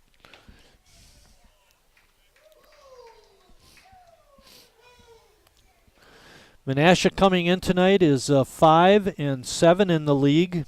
They trail Kewaskum, leads. Sheboygan 7-7. 7-5. Good catch over there. As you're munching like we said peanuts. earlier, the press box is all about correcting each other. That's a good thing Bill has no comment. There's a drive out to center field. Walker gets a good jump on it and makes the one-handed grab, and that ends the 6th inning. No Menasha runs after 5.5. Sheboygan on top, 4-2.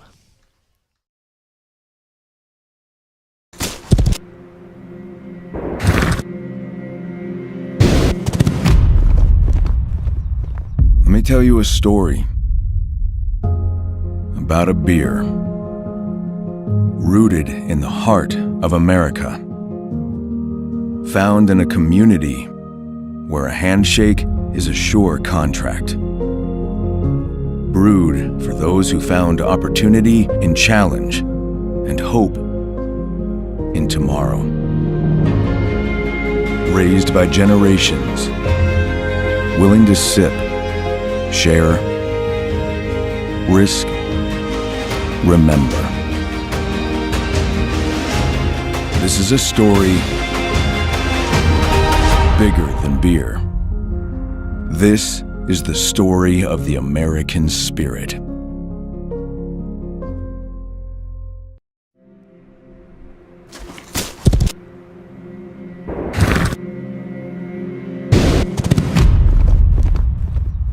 Let me tell you a story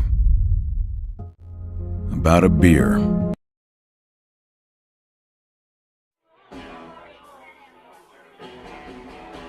All right, guys, we got teriyaki, honey barbecue, and mild. Enjoy.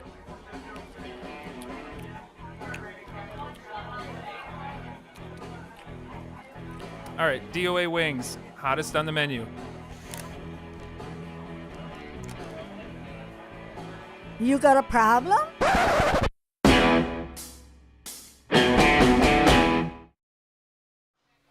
Cooper Gussie had to answer the rapid-fire questions between innings and gave a politically correct answer. He was asked, what's the best ballpark you ever played? And he said, well, Sheboygan, of course. It is a very nice ballpark out here at Wildwood.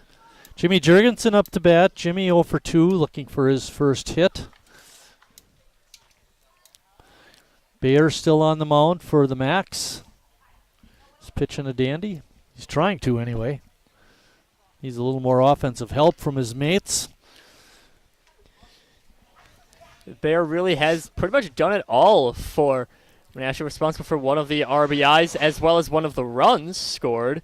He's pitching well, 2 hits on the day, and is their manager, so.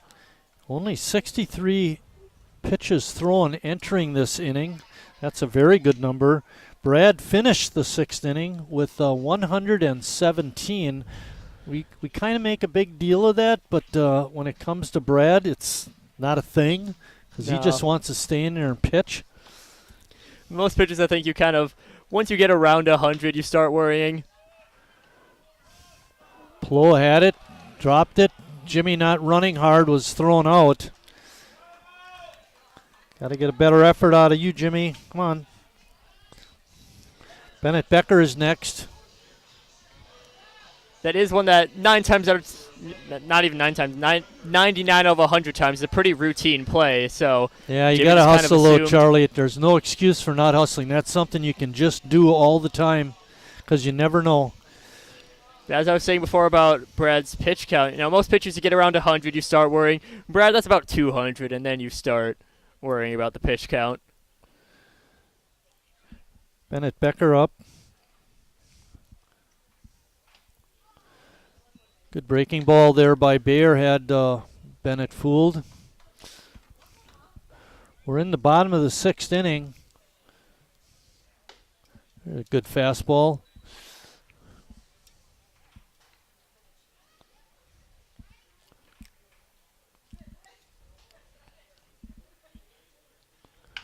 Breaking ball hung up, and Bennett had a good swing at it, but hit it foul. No movement from Kenny Nazy over at the third base coach's box. I don't have a box here, but They actually, you know what they used to have? They used to have, dirt was in a box, literally, and they had wood lining it, and that was the coach's box. And they had that for years. Little looping liner out to left field, drops in for a hit for Bennett Becker, his second hit of the game. And then, quite a few years ago now, they took all the wood out, the wood liners, and put grass back in. And I think it looks a lot nicer the way it is now. yeah, that's when we're probably, if you want to have a coach's box, go more for just painted lines on there. Paint lines on the grass, Yeah. right?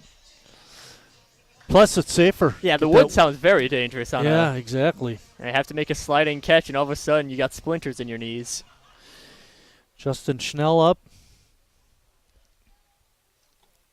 Justin not able to check his swing. Called strike. Justin, his last at-bat hit a screamer right up the middle that Bear was able to snag and then turn into a double play. We've got the same situation now. Becker was doubled off back in the 4th inning, and here in the 6th we have the same situation. Hopefully Justin can get it out into the outfield somewhere.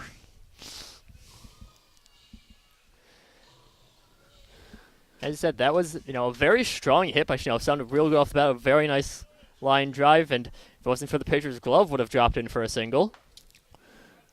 Good check of the swing there by Justin, taking that pitch for a ball.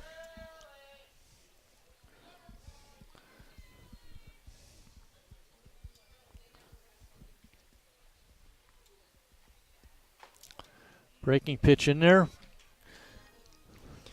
Bear showed a very good command of the breaking ball and really just a good command of his pitches in general since those first 2 innings. Yeah, no walks in the ball game.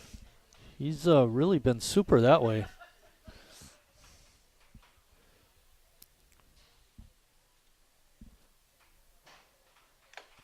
Swinging a foul tick, but right into the mitt of the Menasha catcher, and Schnell is down on strikes, and that's going to bring up Ian Mary. Interesting situation here, Charlie, because Ian hit that home run earlier in the ball game. Do you chance it by sending Becker on a stolen base attempt to get in scoring position, or do you let Mary just try and hit a home run? See what the A's manager has in store. Nazy not flashing any signs over at third base. You would like to get that runner in scoring position because with Becker's speed, most things to the outfield would likely score him. Right. It's a little bit more difficult going the extra 90 feet. Of course, Mary does have some good pop in his bat. Something hit to the gap might be able to score Bennett too. What do you think, Lucas? Score on a gapper? He's a pretty fast runner, yeah.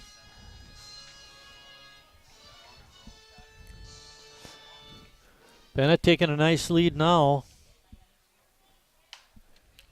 Ball is fouled off. 2 balls and 2 strikes. There are 2 outs. Bennett Becker on at first base.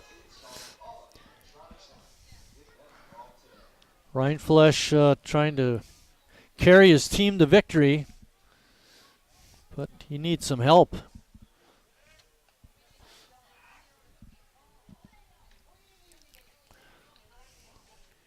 Offense has supplied 4 runs so far. Be nice to get a couple more. Bennett on the move. Ball is popped up into foul territory. And making the catch and falling down was the third baseman, Devin Brown. But that ends the 6th inning for Sheboygan. After 6 complete, Sheboygan on top, 4-2. Is now less than 96 minutes.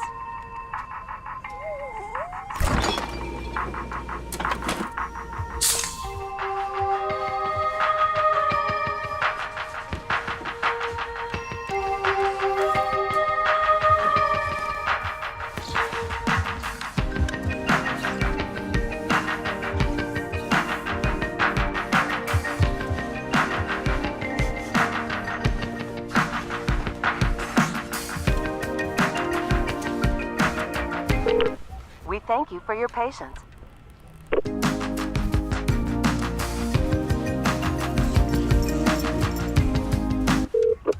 Sorry, are you still there? Yes. Okay, please hold.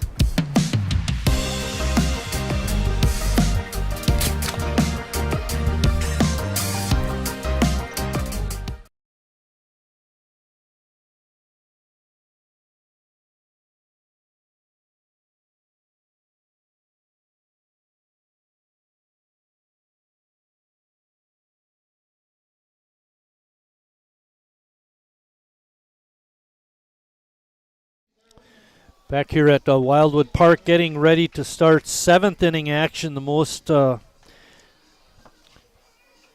dangerous hitter in the Menasha lineup tonight is going to come to bat this inning, but he'll have to wait his turn. Devin Brown is going to lead it off, and then Rex Baer, the 9th hitter, 2 for 2 with an RBI double, is going to follow him.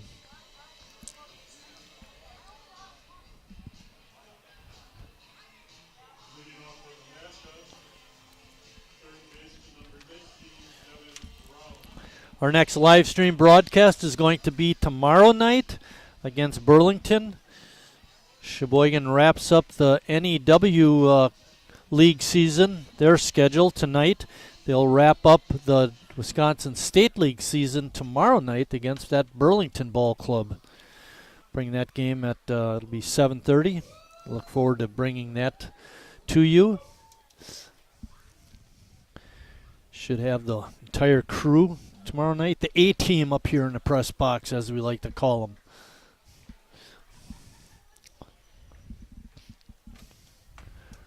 Breaking pitch is in for strike 2. Brown is 0 for 2 with a couple of strikeouts. It's been a tough night for him, but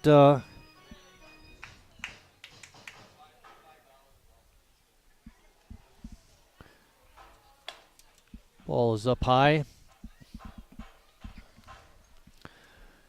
Devin Brown is playing at second base. I believe I called his name as making that final catch. Well, actually, you got 2 second basemen listed on the starting lineup. That's supposed to be a 3. Okay, so my Brown did make the catch. My there goes Charlie's really perfect game, and it started before the game even started. Come on, Charlie.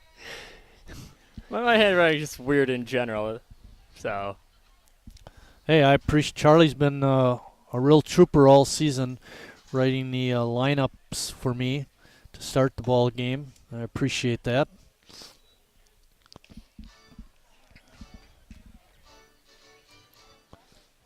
Also helps me for the most part, not need to always look down, see who's up to bat, or for first names especially. 3 balls and 2 strikes to count to the leadoff hitter.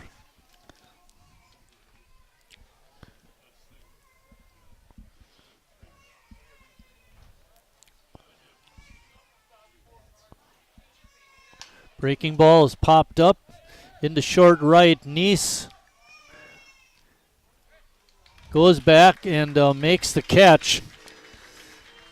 Looked a little scary there for a minute, but he got his bearings and grabbed it, and it's the first out of the inning. Pinch hitter now in Griffin Klein coming in for Rex Bayer, I believe ending his day. They play traditional baseball rules, Charlie, so that could be it for him. You're right. Klein is someone that Sheboygan has seen on the mound before. That's tough for the Max because Bayer's been a beast at the plate. He's done a good job on the mound too, but he's 2 for 2 and he pulled himself. You said he's managing also, right? Yep. Player manager tonight. Klein with a good swing but a miss. We're in the top of the 7th. There's a pitch on the outside corner for strike 2.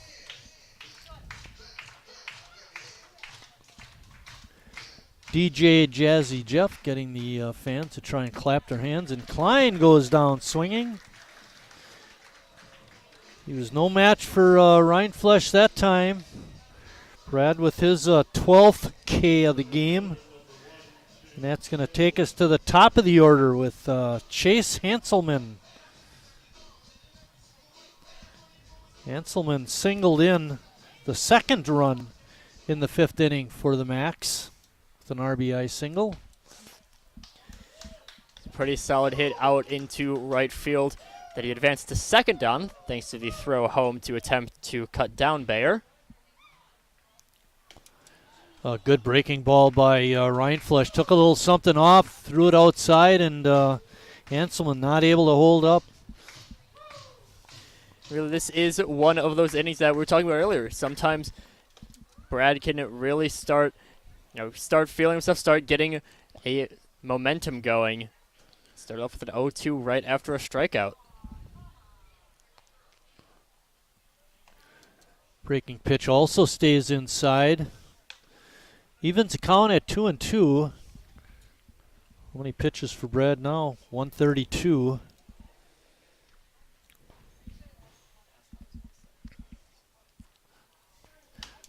Ball is fouled off. Just another night at the office for Brad.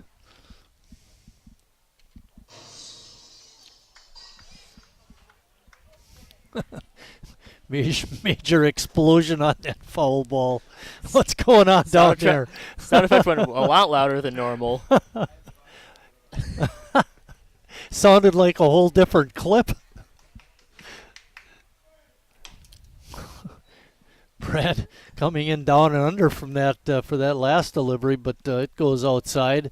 So went from no ball, 2-strike count. All of a sudden we're 3-2.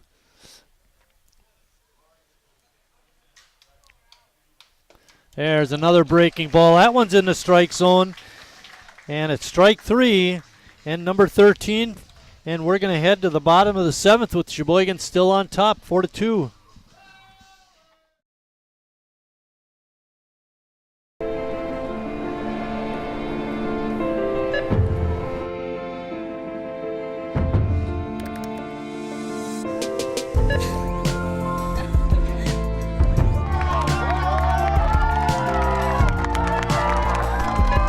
Whenever you shop Meijer, you help support programs like Boys and Girls Clubs and Girls Who Code that show kids they can dream anything and do even more. Carrier asks, what does comfort mean to you? We know it means more than just the temperature. And the people who invented modern air conditioning keep inventing new ways to make you comfortable. Carrier, turn to the experts. For your heating and cooling needs, call Advanced Comfort Systems, Sheboygan's only Carrier Factory authorized dealer.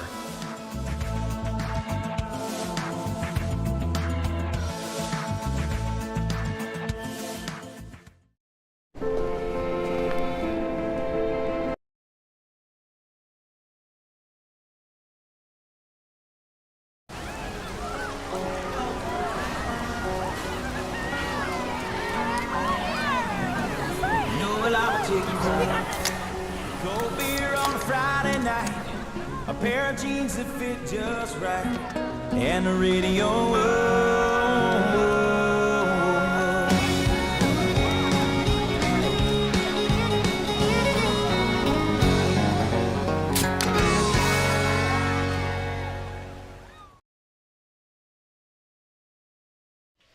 Gus Walker is going to lead off the inning for Sheboygan. Rex Bayer's day is done. He went 6 innings, gave up 9 hits, 4 runs, all of them earned. No walks, 2 strikeouts. He's in line to pick up the loss if Menasha can't tie or take the lead. Griffin Klein, who pinch hit for Bayer, is on the mound. Little left-hander, delivers that first pitch for a strike. Walker 2 for 2 with a run scored and a couple of stolen bases. Had a real nice game tonight. And Bayer really just throughout the game has done very well aside from those just first 2 innings. Did very strong stuff. Very much a pitch to contact guy. No strikeouts, just a lot of relying on that very strong Menasha defense. What it looked like to me in those first couple innings, Sheboygan, he was not pitching well in terms of location. Sheboygan was teeing him up pretty good. But once he got to the 3rd through the 6th inning, he actually pitched pretty well in terms of getting his location down. Sheboygan was able to tack on a run in the 5th. But for the most part, he did all right. 3-2 pitch to Walker, and good pitch by Klein. Gets Gus, and that's 1 out in the 7th. That's going to bring up Luke Smock. Luke 1 for 3.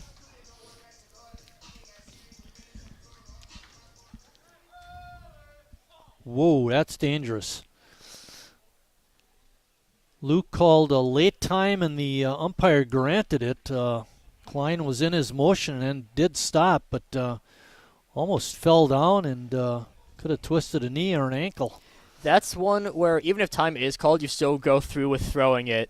Now, pitch doesn't count, but it's much less dangerous if you go through with a pitch than if you stop it. 1-1 pitch. Bouncing ball to short. And an easy play over to first for the out.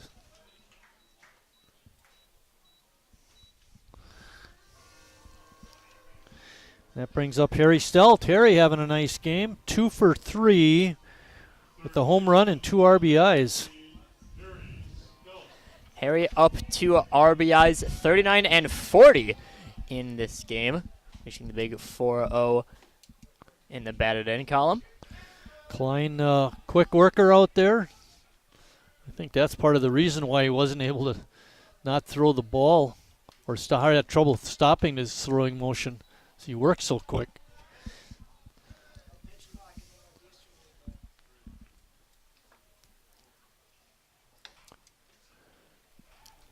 Pitch is outside, makes the count 3-0 to Harry. There's 2 outs. We're in the bottom of the 7th inning.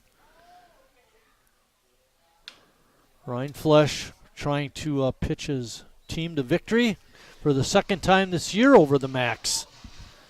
I think if I heard right, Bill was trying to time the pitches from Griffin Klein about 4 seconds, which some pitchers just go very quickly.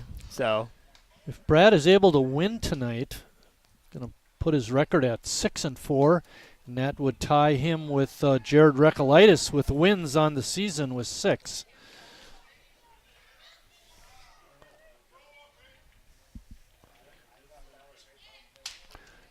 Sounded like a cracked bat, but it's going to drop into left center field, a base hit for Harry. His 3rd hit and the 10th hit for Sheboygan. Brady Zackerson up. Bat definitely did crack. I think so at least. I'm not sure if I just missed seeing the end of the bat. It's being held by Jimmy Jurgensen out on deck. Brady is 1 for 3 in the ball game. He picked up his 13th double of the year back in the 1st inning. It was Jacob and Nice gets on hit deck. right there. That's going to put runners on first and second with 2 outs for Sheboygan and bring up the Northwood cleanup hitter, Jacob Neese.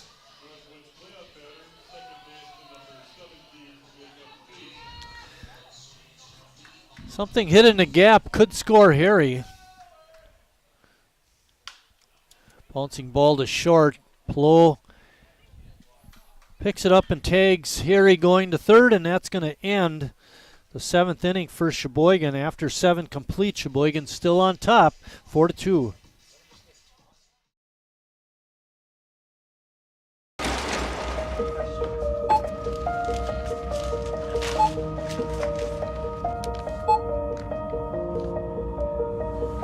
Whenever you shop Meijer, you don't just feed yourself or your family.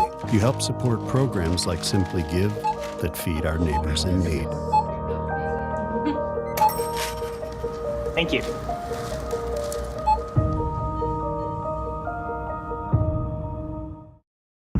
I grew up working in my family's supper clubs. This is where it started with us as far as the fish that we serve at Culver's today.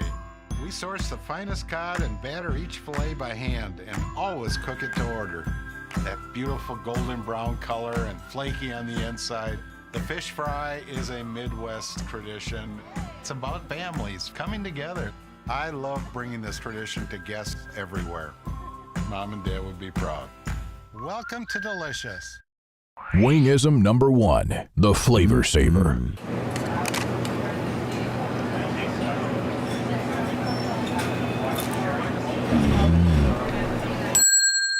Legend Larry's, the definition of flavor. Wingism number 2, the Joker. Then her dad walked in. Dude, we're done eating. Use a napkin. You serious? Yeah. Are you serious? Yeah, I'm serious. Why so serious? Legend Larry's, the definition of flavor. I grew up.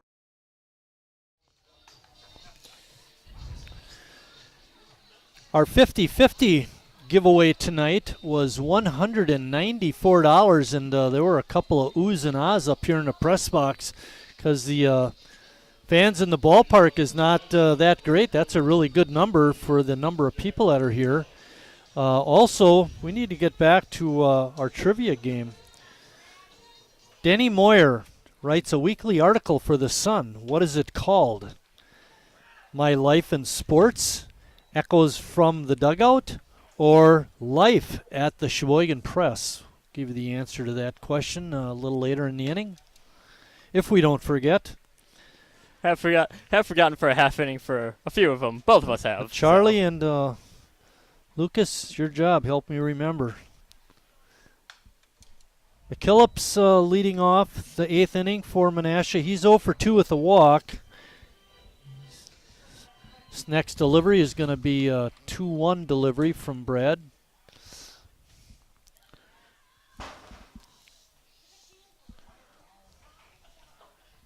Phillips does also have a stolen base on the day, and that double steal that got Hanselman out.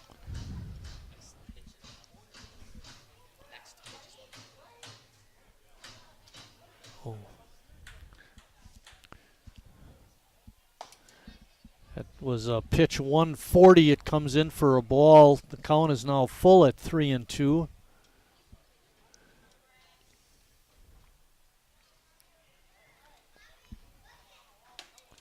Called. Strike 3 on the inside corner. That's the second time in the ball game that McKillops was called out on strikes. And for the ball game now, Brad has 14 Ks. Very impressive number, and that brings up Nick Lenzendorf.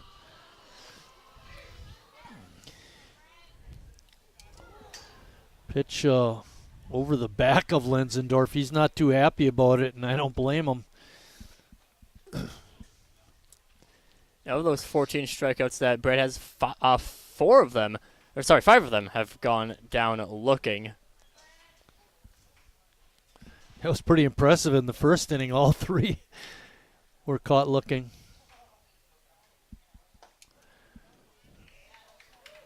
That pitch in for a strike evens the count at 1-1. There's 1 out. We're in the top of the 8th inning.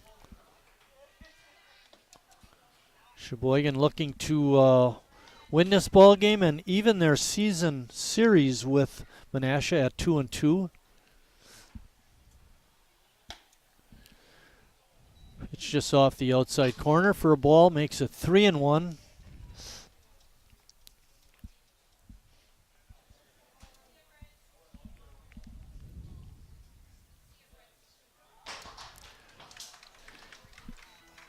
In the first week of August, Sheboygan will be involved in the Wisconsin State League Stepladder Tournament. The winner of that will advance to the state tournament. That's going to be held in Marinette. We will not be live streaming the state tournament, but we will be live streaming any home games that Sheboygan is involved with in the Stepladder Tournament. Which would that just be our first game in the tournament, I believe? Only one home game. Pitch on the inside corner, swung on and missed by Lenzendorf. Number 15 for Brad. And that brings up Braden Plow. Braden's 0 for 3. So only one of those stepladder tournaments would be played here. And I think that's probably a result of our low standing in the league. Is that right? Okay. Zackerson ranges over and takes that fly ball in foul territory for out number 3 in the 8th inning. How many pitches for Rindfleisch? 150. And when we head to the bottom of the inning, it'll be Jurgensen, Becker, and Schnell leading off.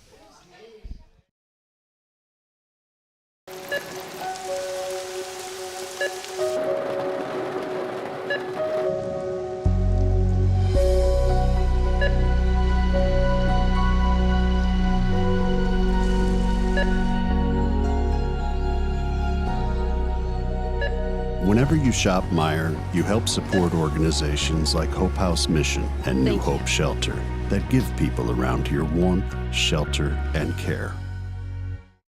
Me spells the great taste of Sheboygan.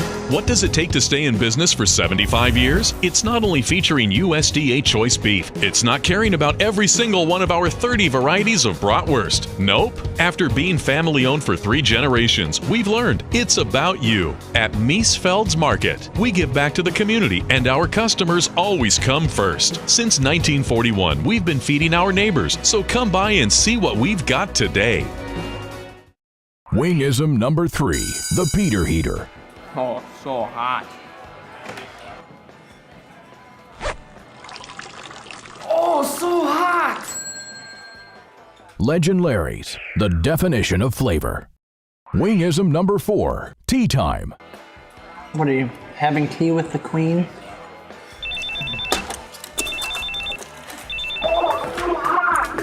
Hello. Nice. Legend Larry's, the definition of flavor.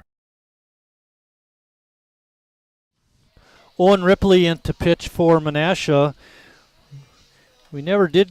Charlie mentioned it to me about we missed the trivia question, but he was supposed to tell me before the inning was over. But that's okay. His mom got the question right. That's the important thing. She did. The question again was, Denny Moyer writes a weekly article for The Sun. What is it called? A, My Life in Sports. B, Echoes from the Dugout. Or C, Life at the Sheboygan Press. The answer is Echoes from the Dugout. Congratulations, Mrs. Heim. You are a winner, but you have to report to the ballpark tonight to collect your prize. Jimmy Jurgensen leading off the bottom of the 8th for Sheboygan.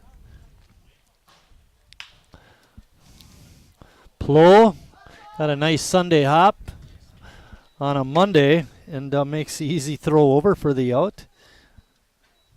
That's going to bring up Bennett Becker.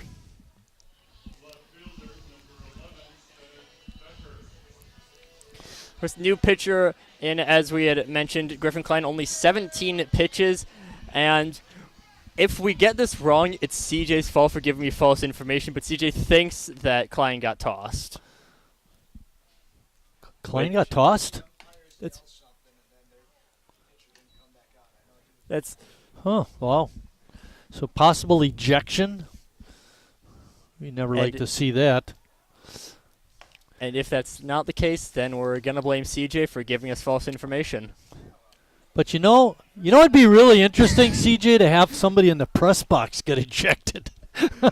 I mean, he almost did during one game.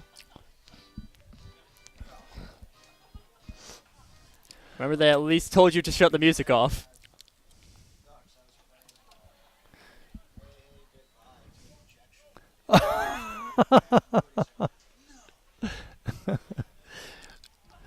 Hey, goodbye on an ejection. I don't think that should be a press box person being thrown out. If you don't like the music, don't get thrown out. 3-1 pitch is fouled back by Becker. Bennett having a nice night. He's 2 for 2 with a hit by pitch, and he scored a run.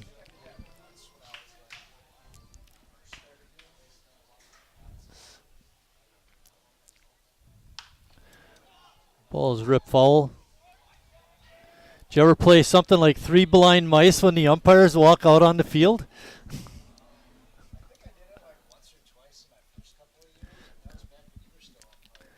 Yeah. Well, the one thing I said, and I meant it because what it does, it gives Sheboygan a bad name, for the way we're treating umpires. So that's an important thing to consider. Bennett swing and miss there. CJ young and dumb. Now he's old and dumb.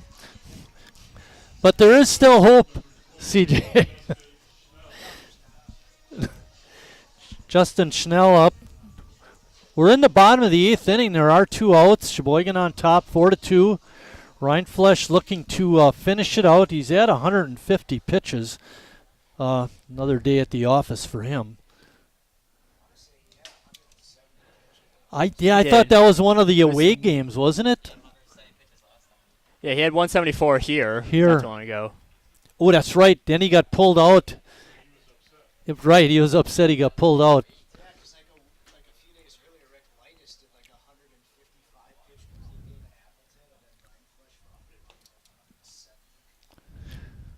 That pitch down. It's 2-0 to Justin Schnell. We're having a lot of fun up here in the press box. It's the way it should be. Only 2 mics up here, for better or for worse. Well, the best part about having a good time in the press box is we're winning, so we can do that. Waiting on deck is Mr. Home Run, Ian Mary. One of the Mr. Home Runs. Yeah, one of them. Schnell with a 3-0 swing. Not something you see all too often, but Schnell, I think, has done this a few times, so somewhat of a green light on those 3-0 counts. Ripley does throw ball 4 on that pitch. And that is going to bring up Ian Mary. Hit a 2-run homer in the 2nd inning. Harry started the Sheboygan scoring with a solo shot in the 1st.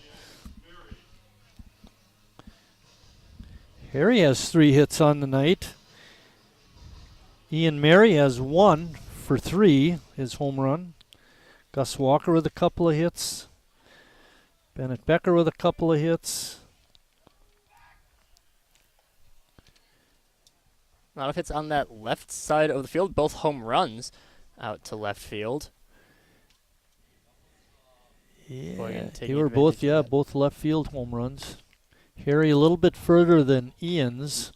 The left fielder jumped up like he might have had a play on it, but couldn't reach it, obviously.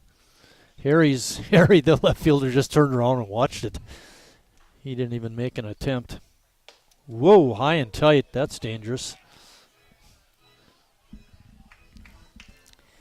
A couple times in this inning alone, we've had some of those near the head pitches, which are never something you want to see. It's a 2-0 pitch. Mary had a good rip at it, but could just foul it back. We're in the bottom of the 8th inning. Ryan Flesh will be coming out to pitch the ninth. Sheboygan, nice ball game for them tonight, scoring their 4 runs, had 10 hits so far.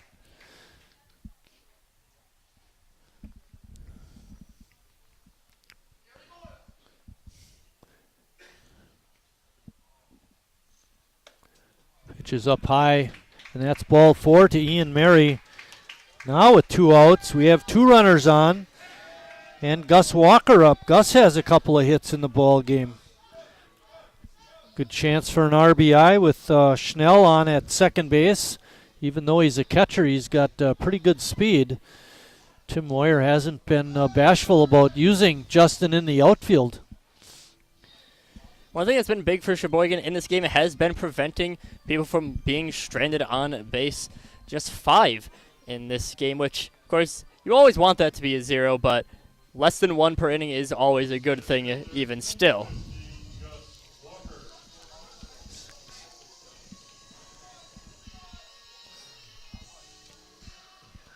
I'm not saying I'm right, I'm just saying that's what I have.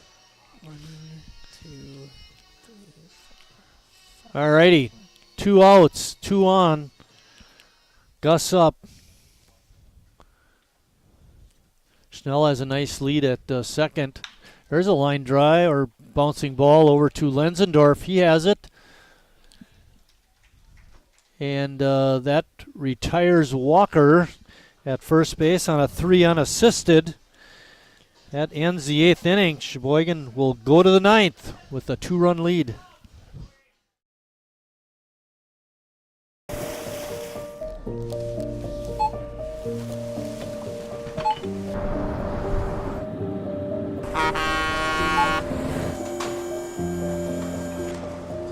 Whenever you shop Meijer, you shop for more than yourself. You help support sustainability in all our communities. Thank you. Today, tomorrow, and for years to come.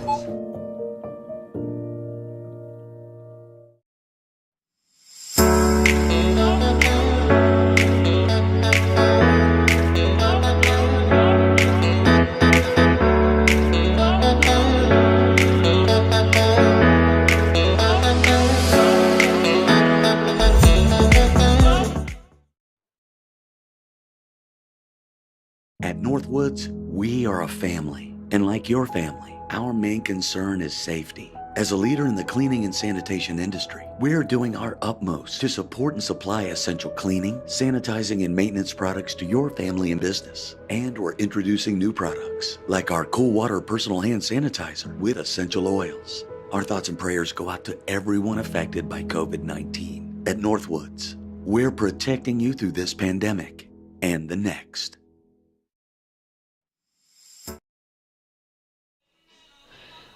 Getting ready to start 9th inning action. Brad Reinflesch trying to finish it out. He'll have Drew Johnson, the second baseman, lead off the 9th. Johnson has been on twice. He struck out in the 2nd and then walked in the 4th and 6th. Throw strikes to that young man. See if he can hit. Johnson hasn't been terribly active in the field either. Sheboygan still really favoring that left side or right down the first base line. A couple of 3-1 and 3 unassisteds. You know, I didn't quite see what happened at first base to end the Sheboygan 8th. Did Lenzendorf take it to the bag himself, or did he flip it to the pitcher? Okay, he did take it to himself, yeah. Took it to himself, so 3 unassisted on that last out in the A's 8th. Count is 2-1.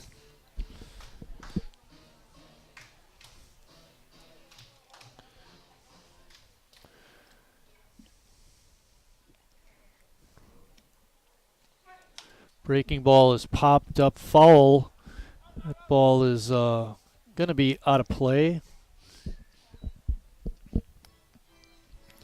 He's making a very long run for it, but they've actually hit right up against the fence in play, but no chance for anyone to get at it. No, a little bit too, out of their reach.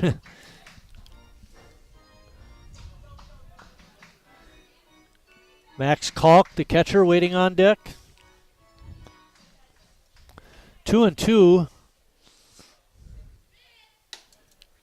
Ryan Flesher's pitch is up high. Another full count. There's something we could have kept track of, Charlie. How many full counts Brad had on the night?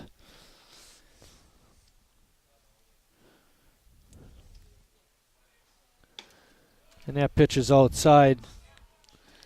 Brad overall just someone who does work deep into counts. See a lot of 3-1, 3-2, 2-1, 2-2 counts.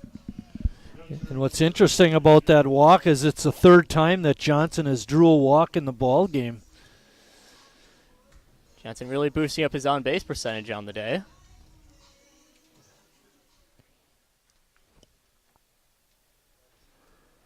Five walks for Brad, and 3 of them have gone to Johnson. Brad not a fan of that call at all. Gather yourself, Brad. Don't worry about the call. Worry about the next pitch. I believe the call might have been that it was too low. Ball's hit up high in the air. Walker drifting back. He's going to make the catch. And we have 1 out in the 9th. Ben Beering is going to be up next. The trouble with the walk, too, Charlie, is that brings the tying run to the plate every time somebody comes up there. Kalk did have a pretty decent hit off the bat, but Gus Walker didn't need to range all too far to get under that one. And Drew Johnson not going to attempt a tag up. Don't really see so many tag ups from first base anyways, but Beering hit that hit a double back in the 5th inning. It was the ball that went to right center field. To me, it looked like Walker or Brady Zackerson could have made the catch in right center, but there was some miscommunication. The ball dropped, and Beering had a double and wound up scoring in the inning, along with another runner, that being Rex Baer, who doubled in the first run for Menasha. That double a lot less impressive than that first one. We have a defensive swing that just barely drops fair. Here's 1-1 pitch was going to be delivered, but batter steps out of the box, and Reinflesch stepped off the plate, pitcher's plate.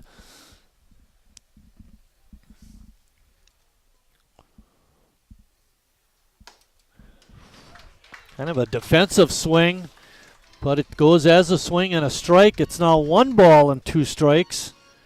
Brad looking for strikeout number 16. Beering, I think, was way longer in that do I swing, do I not swing stance for pretty long time. Ended up kind of stumbling out of the box. Good job of hanging in there by Beering. Ben is the right fielder for the Max.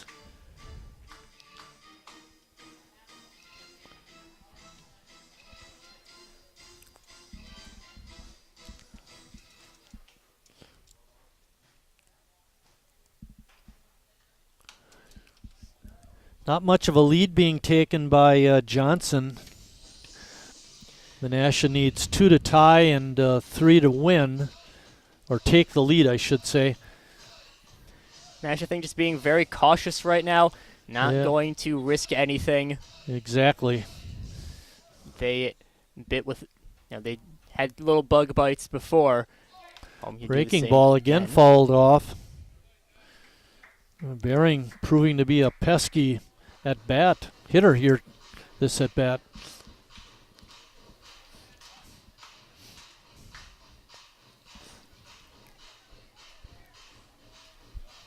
This is going to be pitch 165 by Reinflesch.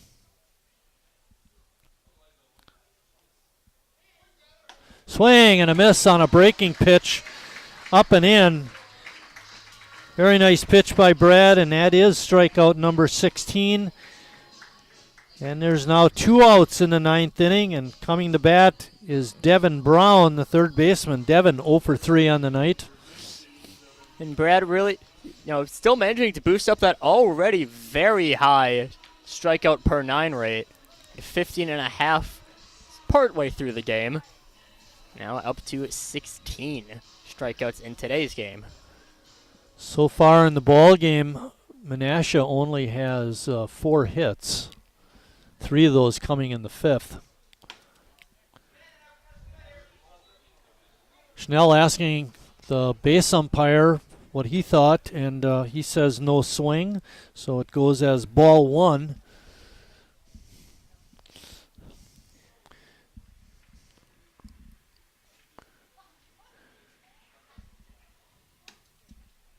Pitch just off the outside corner. Sheboygan looking to improve their record to 8-7 in the league.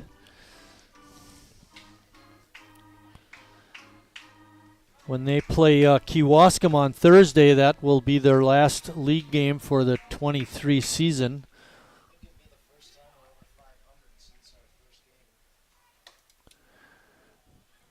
Another ball. With a win today for that. So possibly. Yeah, it's been all season. We've been below 500, able to work our way up to 500. Now we're trying to get above that. Nice way to end the season, right, Charlie? Ryan Flesh with a good fastball. Makes the count 3-1. Don't want to walk this guy. Brown, definitely a smart decision from him. Make Brad pitch a little bit more.